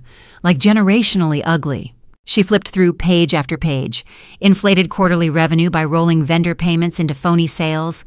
A tangled web of internal invoices disguised consulting agreements that were really retention bonuses for Shell executives. All designed to keep stock prices artfully buoyant to secure credit lines that the company had no business still qualifying for. She couldn't help it.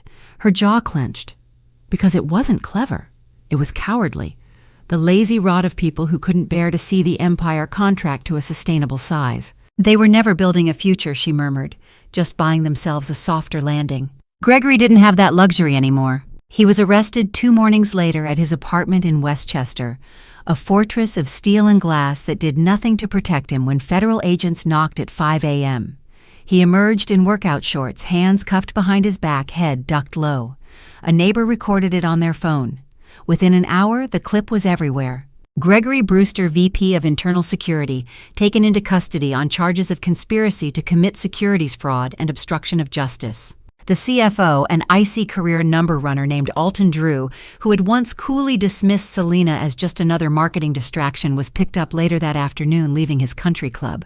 His arrest looked even worse on camera. Collar-popped golf bag slung carelessly over one shoulder, eyes wide with entitled disbelief. Selena didn't rejoice, didn't even watch the video more than once, because in the space where triumph was supposed to live, there was only a heavy, relentless grief. It was all preventable. If any of them had been willing to sacrifice their illusions of infallibility years ago, Hannah might still be alive. Thousands of Brewster Tech employees might not now be facing a cliff's edge. Victor, of course, played it differently. 3 days after Gregory's arrest, a press conference was hastily organized, held not in Brewster Tech's lobby, but at a discreet private hospital he'd checked himself into. The setting was deliberate. A sterile white room, a modest leather chair instead of his old power throne. Victor looked older than Selena had ever seen him, sunk deep into the upholstery, a blanket draped across his lap. His voice was a careful rasp. Given my long-standing cardiac condition, I have made the profoundly difficult decision to retire from active governance roles effective immediately for the health of both myself and this company I love. He paused to cough delicately. Camera zoomed in on trembling hands, the slightly unfocused blink. I trust Brewster Tech's capable interim leadership in consultation with external restructuring experts to safeguard our employees and shareholders through this regrettable turbulence. I will continue to cooperate fully with any inquiries and hope for privacy as I focus on my health. It was masterful. A lifetime of PR instincts turned even disgrace into a solemn, dignified exit. The headlines practically wrote themselves. Victor Brewster steps back amid health concerns. Corporate giant's future uncertain. Back at the Brewster Tech Tower, Susan Wexler showed Selena a short internal memo Victor had sent the board simultaneously. It was curt, emotionless, nothing personal, just a line item on his careful ledgers. Effective today, I resign all executive and advisory positions, remaining as minority shareholder only. No further comment. Selena held the paper in her hand long after Susan left. Her thumb ran over the dry typeface. It wasn't an apology, not a confession, Just Victor's final transaction, preserving what little dignity he could by stepping off the ship before the water reached his chin. She set it down with a sigh that felt like it came from her bones. Then came the market's retaliation. At exactly 9:32 a.m. the next day, Brewster Tech's ticker on the NYSE hit its circuit breaker after a 27% plunge in under 4 minutes. The exchange halted trades trying to stem panic. Headlines across every business terminal screamed, "Brewster Tech shares frozen as market grapples with full extent of fraud." Calls from pension funds started pouring in. Insurance carriers, institutional investment firms who'd bet on Brewster Tech's unassailable legacy.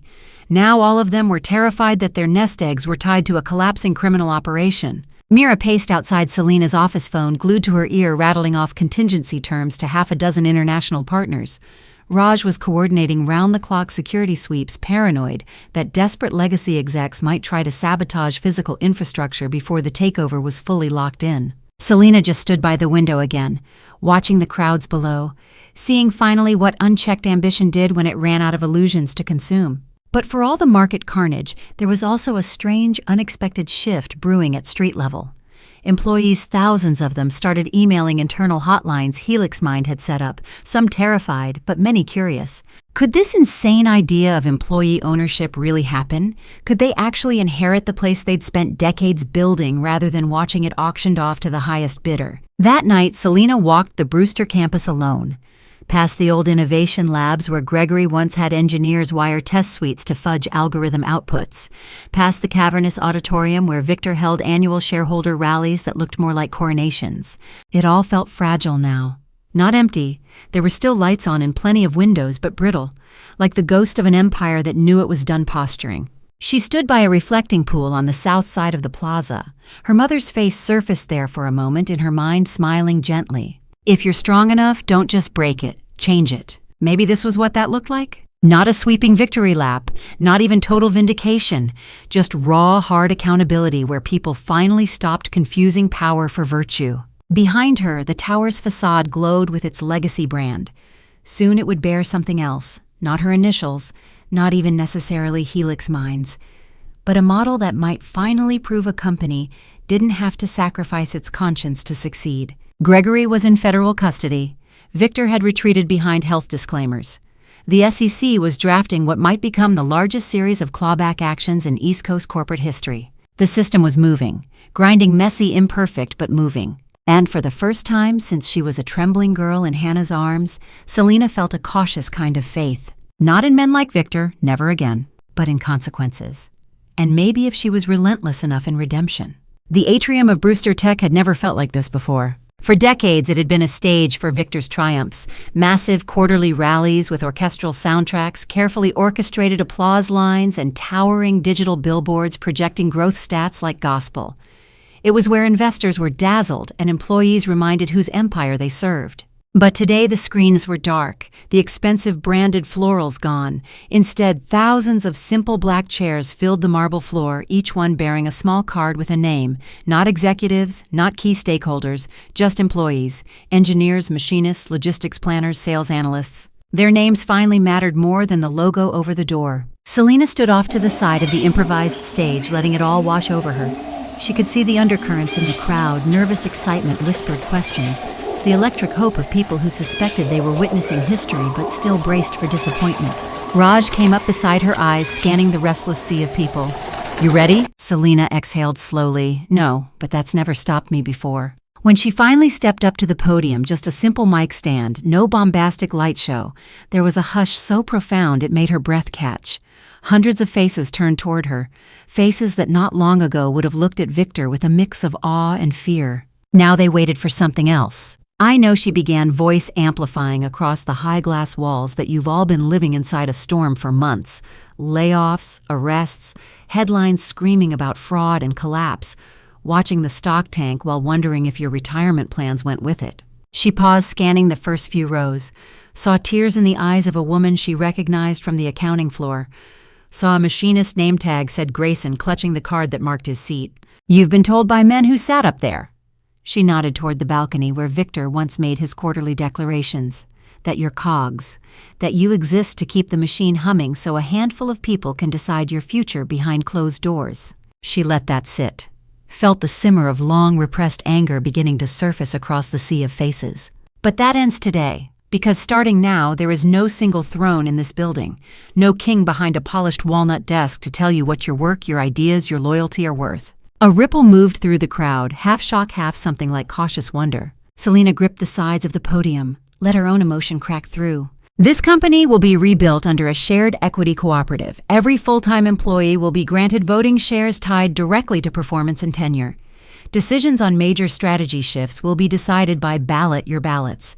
We'll still have management teams, compliance officers, yes, but their power flows up from you, not the other way around. There was a collective intake of breath. Somewhere to her left, someone let out a low, incredulous whistle. You'll set the guardrails, approve new capital programs, decide which research gets funding priority. And when we do, well, profits distribute back to you proportionally, not just to faceless investors who've never stepped inside these labs. She paused, letting her heart slow, then continued, her voice softening. You'll also inherit responsibility. This means hard conversations, shared sacrifice and lean cycles, absolute transparency on every contract, every risk. But it also means no one ever again signs away your future without your voice. For a second, absolute silence, then a thunder of applause so sudden it startled her. She blinked, felt the burn behind her eyes, and let herself smile, a small, raw, slightly crooked smile she hadn't shown to a crowd in years. Of course, not everyone clapped. In the days that followed, about 30% of upper managers quietly tendered resignations. Some left indignantly muttering about childish populism, telling HR they'd take their talents to more traditional multinationals.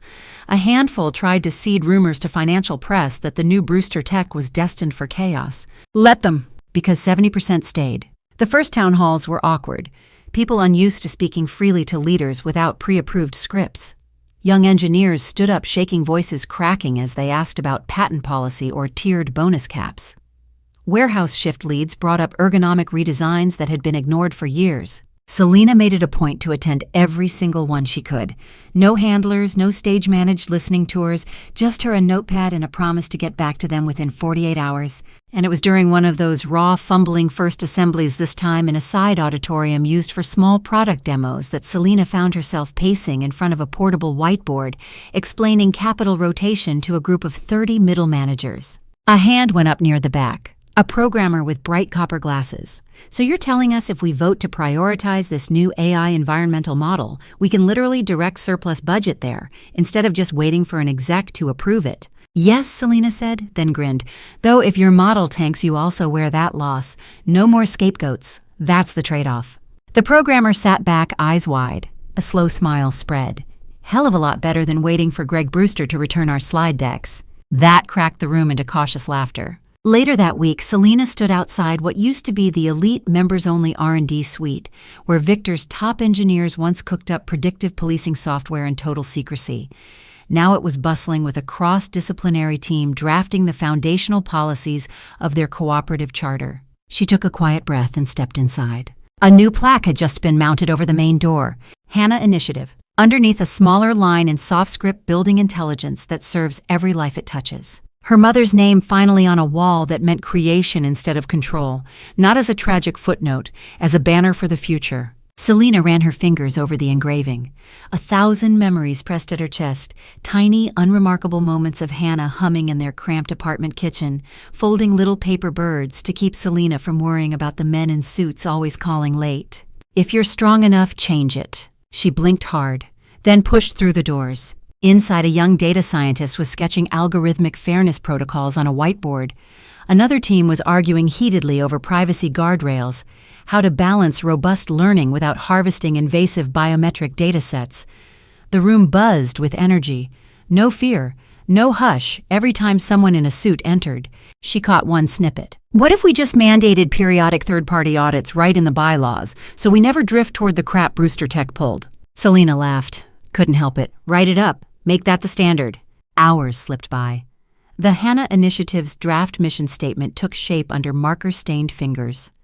Selena watched from a corner couch, exhaustion and exhilaration warring in her chest. This was how it was supposed to feel, not terror at closed-door sessions, not performance reviews designed to remind employees they were replaceable, real stewardship, real shared risk and shared hope. When she finally walked out into the evening, the lobby still buzzed with people, some lingering, just to chat about what they'd heard. Grayson, the machinist she'd clocked at that first assembly, passed her on the steps and clapped her gently on the shoulder. "A lot of us didn't think this would actually happen," he said, voice rough. "Feels like we woke up in a different company." "You did," Selena said. Then after a beat, "Help me keep it that way." As he walked off, she looked back up at the tower. No king's seat anymore, no absolute throne for a CEO, even her. Just thousands of lights, each one someone's stake, someone's voice. It wouldn't be easy. It wouldn't even always be pretty. But it would be honest. And that was worth everything. The car ride took Selena 3 hours north out of the glass and concrete arteries of Manhattan and into quiet wooded backroads that seemed to breathe differently. Here the air didn't taste like ambition. It was sharper, older, laced with loam and pine. Raj had tried to come hovering with worried eyes about security protocols, but she'd waved him off. This wasn't business. This was the only piece of her mother's unfinished world she hadn't dared to face. The house was small, weathered wood siding paint faded by decades of rain and sun. A single geranium in a chipped clay pot guarded the stoop. It was hard to imagine this was where Hannah Brewster had once come for whispered refuge, slipping out under Victor's nose, hoping to steal a few hours of safety for her frightened daughter. When the door opened, Selena was momentarily stunned by how old Dr. Emil Voss looked. She remembered him in scattered child memories. Tall, dark hair hands that smelled faintly of antiseptic when he examined her scraped knees. Now he was stooped, hair gone to ghost silver, but his eyes sparked with the same gentle mischief. "Selena Hart," he murmured, voice a little hoarse. "Or Brewster, or whichever you prefer now." She didn't realize she was smiling until her cheeks hurt. "Hart is fine. It was always hers." He nodded, stepping aside. "Then come in for your mother's sake." Inside the house was dim and warm, filled with a comforting clutter of old medical journals, crocheted throws, cracked leather chairs. Voss poured tea with hands that still moved precisely, even if they trembled now. "You came here with your mother often," he said quietly, "in those last 2 years before... Selena settled into a worn armchair, heart thudding. "Did she ever talk about leaving for good?" Voss let out a long sigh. "Often. But never for herself. Always for you. Hannah was terrified Victor would bury you. Not literally, though. With men like him, one was never sure, but bury your spirit. Make you believe you were lesser undeserving." His eyes glistened faintly. She wanted a new country, a new name, had savings hidden. But she was also trying to build something quietly here first. He rose, shuffled to an old cabinet, pulled out a small tin lockbox. Inside were folders, yellowed, rubber-banded, with financial ledgers written in Hannah's tidy hand. Your mother was funneling money, her personal allowances, small bits carved off charity budgets Victor didn't watch closely, into an education trust for children like you, illegitimate heirs from powerful families, the ones who always disappeared from holiday photos. Selena's breath caught. She touched the top ledger as though it might burn. "I thought she only ever fought for me." Voss shook his head. "She loved you more than her own skin, yes, but she wanted all of them to have doors that couldn't be locked by fathers like Victor, or brothers like Gregory." Later that afternoon, Voss drove her to a tiny cottage on the edge of a lake. There, an old woman answered a hunched figure with a bramble of gray curls and bright, suspicious eyes. Marta. The housemaid who had once spirited Hannah out of Brewster's main estate through a service tunnel meant for laundry carts. Marta stared at Selena for a long, breathless moment, then pulled her into a hug so fierce it almost toppled them both. "I thought he'd crushed every last bit of her," Marta whispered into Selena's hair. "But look at you, the spit of her, except steelier." Over thick soup at Marta's battered kitchen table, they pieced together stories.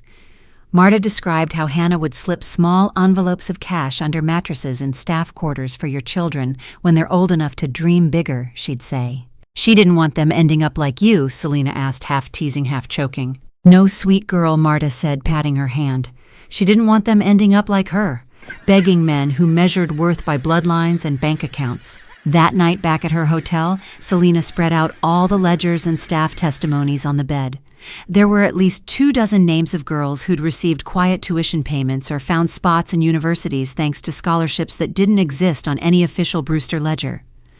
Hannah's fingerprints were everywhere, always hiding, always protecting. When Selena returned to Brewster Tech 2 days later, she didn't call a board meeting. She called a town assembly. More than 3,000 employees filed into the plaza and the overflow halls, watching via live feed. She took the stage with no teleprompter, no security wall, just a small stack of Hannah's ledgers in her hand. My mother wasn't a power broker. She didn't sit on any board. But she quietly rewrote dozens of futures when no one was watching and no one would applaud. I found records of her sending girls like me, girls who weren't allowed at the main table, to college. Nursing programs, engineering tracks, art schools, because she believed intelligence wasn't the sole inheritance of pedigree. The crowd was utterly silent, so we're going to expand that in her name. She nodded, and behind her, on a massive LED display, unfurled a new seal, a delicate stylized lily overlaid with the words, Hannah Academy. For the daughters the world tried to forget. Selena's voice broke then just for a breath, but she didn't look away. This won't be a traditional Brewster Tech program. It'll be fully separate, funded by our innovation royalties, but independently governed. It will seek out young women overlooked by legacy wealth or denied family sponsorships because of who their mothers were. We'll give them technical training leadership tracks, and if they choose direct pathways into our cooperative's ownership model. The applause that rolled over her wasn't thunderous. It was something more fragile, more sacred. People didn't just clap. Many wept. Some clasped the hands of colleagues next to them, because it wasn't about stock upticks or innovation awards anymore. It was about family built not from blood, but from a promise that no one would be hidden away simply because they were inconvenient. When the crowd finally dispersed, Grayson from the machine floor found her again. His eyes were red. My sister was one of those kids he rasped. Single mom.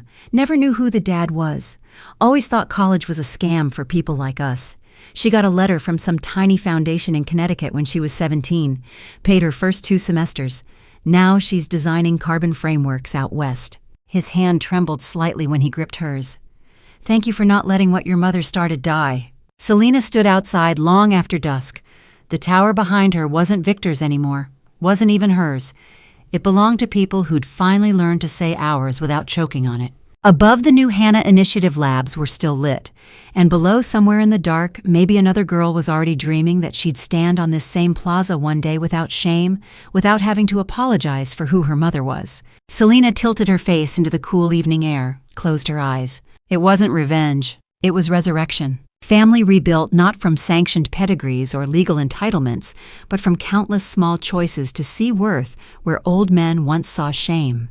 And it was only just beginning. It was Marta who found it, or rather who decided to finally surrender it, a battered little wooden keepsake box that she'd apparently been keeping under her bed for over a decade.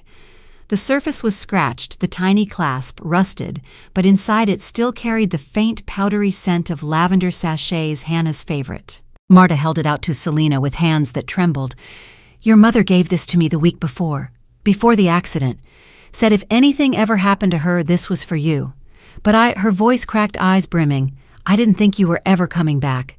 When I saw the news, saw what you were doing with Brewster Tech, I knew it was time. Selena's chest tightened painfully as she took the box.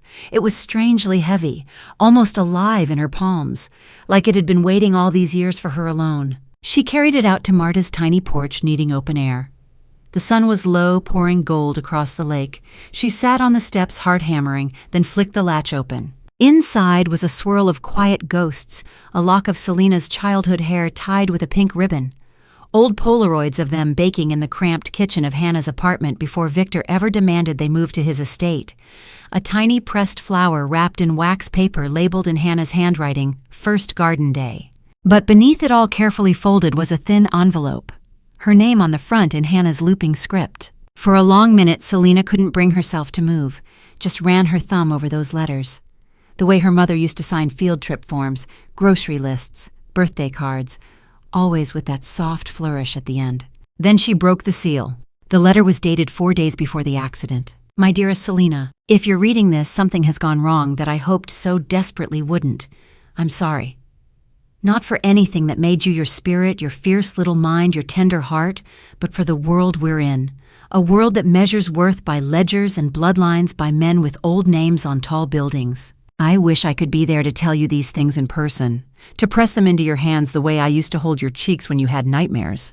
But life isn't always generous with the time we need. Selena pressed the paper to her lips, then forced herself to keep reading. Know this above all else, no one is born unworthy. Not you. Not any child that cruel men dismiss with careless jokes and sealed trust funds. You never needed Brewster blood to justify your breath in this world. You never needed Victor's approval. You never even needed mine. I was only ever proud to have been chosen as your beginning. If you find yourself alone, darling, or doubting live for you, not for them, not for the galleries, not for the family name, not for some courtroom victory. Live so that when you look in the mirror, you see someone who didn't trade her soul for entry into their hollow banquets. I love you. I will always love you beyond what any ledger can record. Hannah. The last line blurred. Selena's breath-hitched shoulders shaking as she clutched the thin paper to her chest. For 12 years, she'd been stone, had trained herself to build walls so high no voice could penetrate, certain it was the only way to survive without becoming Victor, or Gregory, or any of those haunted men whose entire identities were knotted up in quarterly returns. But here, under a sun slipping behind the trees with Marta humming low inside her kitchen and lake water lapping against old pilings, it was finally safe to shatter. She cried. Great messy, ungraceful sobs that clawed their way out from a hollow she hadn't even realized was still bleeding. Not for Brewster Tech, not for Gregory rotting in a cell, not even for Victor wherever he sat counting out the final days of his empire. She cried for the girl who once woke up trembling, certain the walls around her were closing in, terrified she'd never be enough to justify the way her mother looked at her like a miracle. Time folded strangely then. Became fluid, because suddenly Hannah was there beside her, arm draped over her shoulders, murmuring half-laughs about how they'd plant sunflowers next season. Selena could almost smell her warm cinnamon skin, clean soap, the whisper of lavender. Could almost hear her. If you're strong enough, baby, don't just break it, change it, and live, God live. She didn't know how long she sat there, long enough for the light to go fully, long enough for the first timid stars to peek through. Eventually, Marta came out wordless. Just sank down beside her and patted her knee. No platitudes, no gentle there, because some grief didn't need commentary, it needed company. By the time Selena finally drove away that night, the letter was folded into her inner coat pocket, not locked in a vault or scanned into a sterile digital archive, close to her heart, exactly where Hannah would have wanted to live. Back in Manhattan, the mood in Brewster Tech's hallways was cautious but lifted. The employee assemblies continued daily. More people were stepping up, middle managers volunteering to run ethics committees, junior programmers proposing open-source spin-outs under the cooperative. Selena moved through it all changed, less rigid, less hunted by the need to prove something Victor had always insisted she lacked. Because for the first time she understood with a bone-deep certainty that her worth had never needed his notarization. Late one evening, she stood by the Hannah Initiative's glass walls, watching young engineers work out an accessibility module for their first big machine learning rollouts. Raj joined her carrying 2 coffees. He tried to hand one over, but paused when he saw her smile small, almost private. What, he asked finally? Selena just tapped her chest where the letter still rested. Nothing, she said. Then after a beat, everything. It didn't matter if the Legacy family still gossiped about her being a stain on the Brewster name, or if tabloids ran snide editorials about the girl with no proper pedigree trying to moralize capitalism. None of them had been there on that porch with Hannah's words pressed like a brand into her heart. She turned back to watch the young team laughing over some code bug. You know, she murmured almost to herself, the strangest relief is realizing I don't actually need anyone's permission to keep going. Raj grinned. You never did. You were just waiting to believe it. And somewhere deep in her mind, like a soft echo that would never quite fade, her mother laughed too. A sound brighter than any stock rally, more sacred than any engraved family crest. Proof that a girl born on the wrong side of polished marble halls could still carry the truest inheritance of all. Not acceptance. Not a seat at someone else's table, but the unshakable knowledge that no one ever was born unworthy. The request came unexpectedly, delivered not through bombastic lawyers or through some stiff board intermediary, but as a simple message slipped under Selena's door late one evening, neat script on Brewster Tech letterhead that looked startlingly human against the day's thick printouts of equity rollouts and co-op policy drafts. Selena, I would like to speak with you, alone. No counsel, no theater, just us, if you will permit it. It wasn't signed father or dad, just Victor Brewster. She let it sit on her desk overnight, weighted under a ceramic paperweight.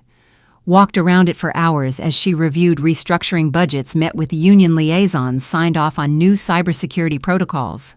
But it sat there like a faint pulse, impossible to ignore. By dawn, she decided she would see him. Not because he deserved it, not even out of curiosity, but because she needed it. A final confrontation to exercise every last piece of what he'd once held over her. They met in one of the smaller executive lounges on the 17th floor. Once upon a time, Victor had used it to entertain senators and foreign CEOs. Dark walnut panels, soft recessed lights, a quiet dignity designed to make visitors feel both at ease and subtly overpowered. Now it simply felt tired. Victor was already seated by the window when she arrived, a cane propped against his chair. The city lay spread beneath them in slow dusk gold. For a second, seeing him slumped there, hands twisting in his lap, she felt a tiny fracture of pity. Then remembered the years her mother spent terrified of a phone call at midnight. And it calcified again. He didn't rise when she entered, just looked up, studied her with eyes more sunken than she remembered. "Thank you for coming." Selina took the seat opposite, crossed one leg over the other, spine straight, not offering the silence any easing. Victor cleared his throat. It sounded rough scraping. "I won't drag this out. I know what I've done can't be swept aside with a father's apology. I've spent my life bending apologies into transactions anyway. This isn't that." Selina said nothing. Let him carry the weight of the pause. Finally, he looked down at his hands. "I was wrong about everything that mattered. I thought legacy was a fortress, something to keep the world at bay, to ensure no one could ever say I'd been small or weak or irrelevant. I thought loving you out loud would undermine that fortress, that acknowledging you meant exposing a chink in the wall." His mouth twitched, almost a grimace. "So I built it higher, kept you outside it, and watched as you found your own ground to build on instead." Selina's throat burned, but she held herself still. Every instinct screamed to demand why it took criminal indictments, collapsed stock, and public disgrace for him to find humility. But the part of her that was still Hannah's daughter, still aching for some scrap of gentleness, waited to see what came next. Victor drew a slow, shuddering breath. "I used to read every trade paper that mentioned Helix Mind, not just the triumphant ones, the little footnotes, the niche publications that ran cautious stories about your AI ethics panels. I told myself it was market intelligence, but it was pride, even if I could never admit it." He met her eyes, and for the first time she saw nothing calculating there, just exhaustion, and an old man trying to untangle what little truth he had left. "I was proud of you," he said, voice cracking. "I still am. I know that means little, probably nothing, but I wanted you to hear it before—" He trailed off, glanced at the cane, then out the window. "Before time decides for me what else I don't get to say." Silence thickened between them. The city below glowed on, oblivious. Horns, trains, neon signs blinking. A million lives not paused by this tiny, raw reckoning. When Selina finally spoke, her voice was softer than she intended, yet hard with a deeper truth. "I don't need your pride, Victor." He flinched, almost imperceptibly, as if struck by something gentler than scorn. "I needed a father who didn't measure love in balance sheets, who didn't hide me like a clerical error. I needed a man who would have stood by my mother at dinner tables instead of locking her out of the house she decorated for him." She drew a breath that felt like glass in her lungs. "But that's done. I made my peace with never getting it from you years ago. What I need now is to live this life in a way that won't make me hate my own reflection when I'm your age, to ensure I don't hand down to anyone else the same loneliness you passed to me." Victor's eyes glistened. He blinked hard, a sharp little tremor running through his jaw. "No hugging confession here," I suppose he tried to joke, but it wilted almost instantly. "No," Selina said quietly, "because it would be dishonest. But this us sitting here without lies, that's more mercy than either of us probably thought we'd ever manage." For a long minute, they just looked at each other. Two generations of flawed architects who had tried in such violently opposite ways to build something that might last beyond them. Neither had succeeded entirely. Maybe neither ever would. But there was no hatred left in her. Not really. Just a tired understanding. Victor was the first to look away. He nodded, once eyes shining. "Then that will have to be enough. It's more than I earned." When Selina rose to leave, she expected him to stay seated. But he slowly, painfully pushed himself up, leaning heavy on the cane. They stood almost shoulder to shoulder by the window, the skyline sprawling out beneath like a kingdom they both knew now was mostly illusion. He didn't try to reach for her. She didn't offer her hand. But when their eyes met again, there was something almost gentle there, a silent truce, the briefest possibility that even ruins could grow something fragile and human in their cracks. Selina left first steps echoing down the hall, feeling neither triumph nor defeat. Just an oddly clean space inside her chest where so much tangled grief had once lived. Victor watched her go, alone with the gathering dark. No longer the emperor of anything, but maybe finally just a man who knew exactly what he'd lost. And that in the end was the truest kind of reckoning. The new logo went up on the towering glass facade at exactly 6:45 a.m. A slim crew of riggers on dangling platforms peeled back the last protective sheets to reveal a single word in brushed steel. Heartworks. No family crest, no dynasty seal, just a name built on intent, part homage to the mother who had loved quietly in the shadows, part declaration that the company's future wouldn't rest on lineage, but on the work of countless hands and minds bound together by shared stakes. Reporters clustered outside in small packs, shivering in the brisk wind. They tried to shout questions at every executive or senior engineer who slipped through the revolving doors.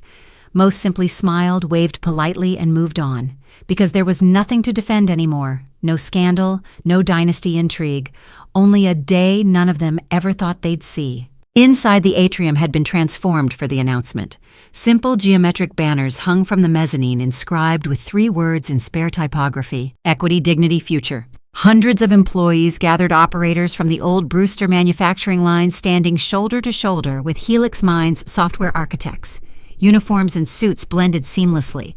Some clutched tablets, streaming the event live so family at home could watch. A few even brought their children, perched on hips, wide-eyed at the sheer size of it all. And at the center of the atrium, on a low stage surrounded by tall planters of soft green, stood Selena. She didn't wear the sharp-tailored power jackets of her first Helix Mind launches. Today it was a minimalist slate dress, the simple pendant of her mother's ring hanging just above her heart. When she stepped up to the podium, the hush was instant. For a breath, she stood there without speaking. Just let her eyes travel across the faces. Some she recognized from marathon negotiation sessions. Others she'd only glimpsed in passing as they carried crates of hardware or slid schematics across conference tables. All of them now carried small pins on their lanyards, employee shareholder markers, not status symbols, promises. When I was a child, Selena began, finally, voice steady but raw around the edges. I lived in a house with very tall walls. Everything inside was measured: who was legitimate, who was convenient, who was expendable. I didn't know then that love could be conditional, that your very right to stand in a room could depend on someone else's approval. Her eyes brightened, a faint wry smile. I grew up as a shadow, moved through corridors quietly, learned early to keep my voice low, my questions softer. I watched the doors of power close with the quiet finality of a bank vault, and I believed for a very long time that power was something granted by bloodlines and guarded by fear. The crowd was absolutely silent, hanging on every word. And then I lost the one person who ever told me otherwise: my mother. The person who loved me not for what I could inherit or prove, but simply because I existed. A tremor touched her throat, but she pushed through. So I ran, I disappeared, I rebuilt myself without any of the names they once told me were prerequisites for mattering. I thought if I could just succeed enough, become indispensable enough, it would finally rewrite what I'd been made to believe. Selena let her gaze drift upward, where light streamed down through the massive atrium skylights. Dust motes sparkled like tiny worlds. But standing here now, I know this truth in my bones: power doesn't come from family seals or old men's signatures on trust deeds. It comes from choosing not to bow, from daring to build something different even when every structure around you says you're foolish to try. She swept her hand toward the new logo gleaming over the balcony. Heartworks isn't named after a family to be worshipped. It's a statement of trust, that the work of our hands, our minds, our shared risks and shared futures, that's the only legacy worth passing on. Scattered applause broke out, hesitant, swelling rapidly. Selena waited, shoulders trembling, until it quieted again, then leaned slightly forward. I used to be the girl hidden behind closed doors, asked to keep her name out of press releases, to sign NDAs about her own birth. Now I stand before you not as anyone's shadow, but as a light that might guide us somewhere better. A hush fell, so complete it felt like the room was holding its collective breath. She smiled, then small, unpolished, achingly sincere. I'm not here to be a monarch. I'm here to be accountable, to let this company, this community, this living organism we're building together be bigger than any single ego, bigger than revenge, bigger than blood. Her voice dipped, rich with a private promise. And I intend to spend every day ensuring none of us ever have to apologize for the names we were born with or the ones we chose. The applause this time wasn't cautious. It crashed over her like surf building, echoing against the high glass walls, rolling through the upper levels where even the maintenance staff had clustered to watch. Selena closed her eyes just for a heartbeat. Let it wash over her, this proof that power could look entirely unlike her father's, that it could be earned without destroying the very people it was supposed to uplift. Somewhere at the edge of the crowd, Raj caught her eye and offered a small thumbs up, his grin crooked with pride. Further back, Mira stood with her tablet clutched to her chest, blinking furiously as if trying to clear tears without being obvious.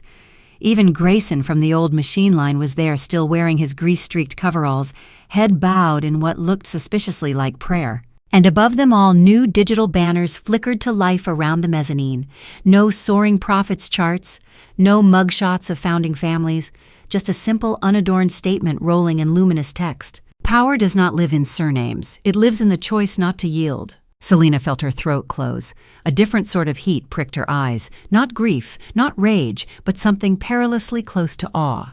Because for the first time since Hannah's soft hands cradled her tear-streaked face in that cramped apartment kitchen, Selena felt not only free from the weight of old expectations, she felt chosen by herself by this moment, by every pair of hopeful eyes turned toward her. When she stepped down from the podium, employees surged forward, some to shake her hand, some just to stand near. A young software apprentice she didn't even know by name blurted out, voice cracking, "My sister's applying for the Hannah Academy next week. I want to thank you."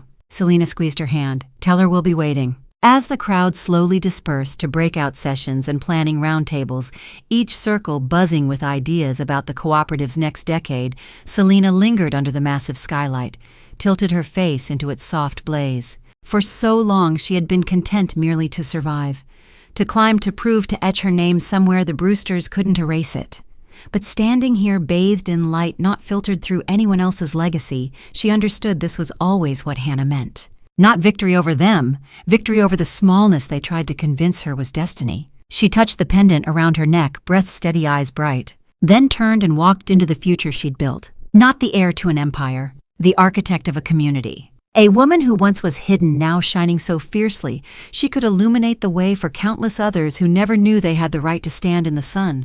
And so ended the reign of nameless shadows. A new story was being written, one where legacy was measured not by pedigree, but by courage, not by how many knelt before your power, but by how many you taught to rise beside you.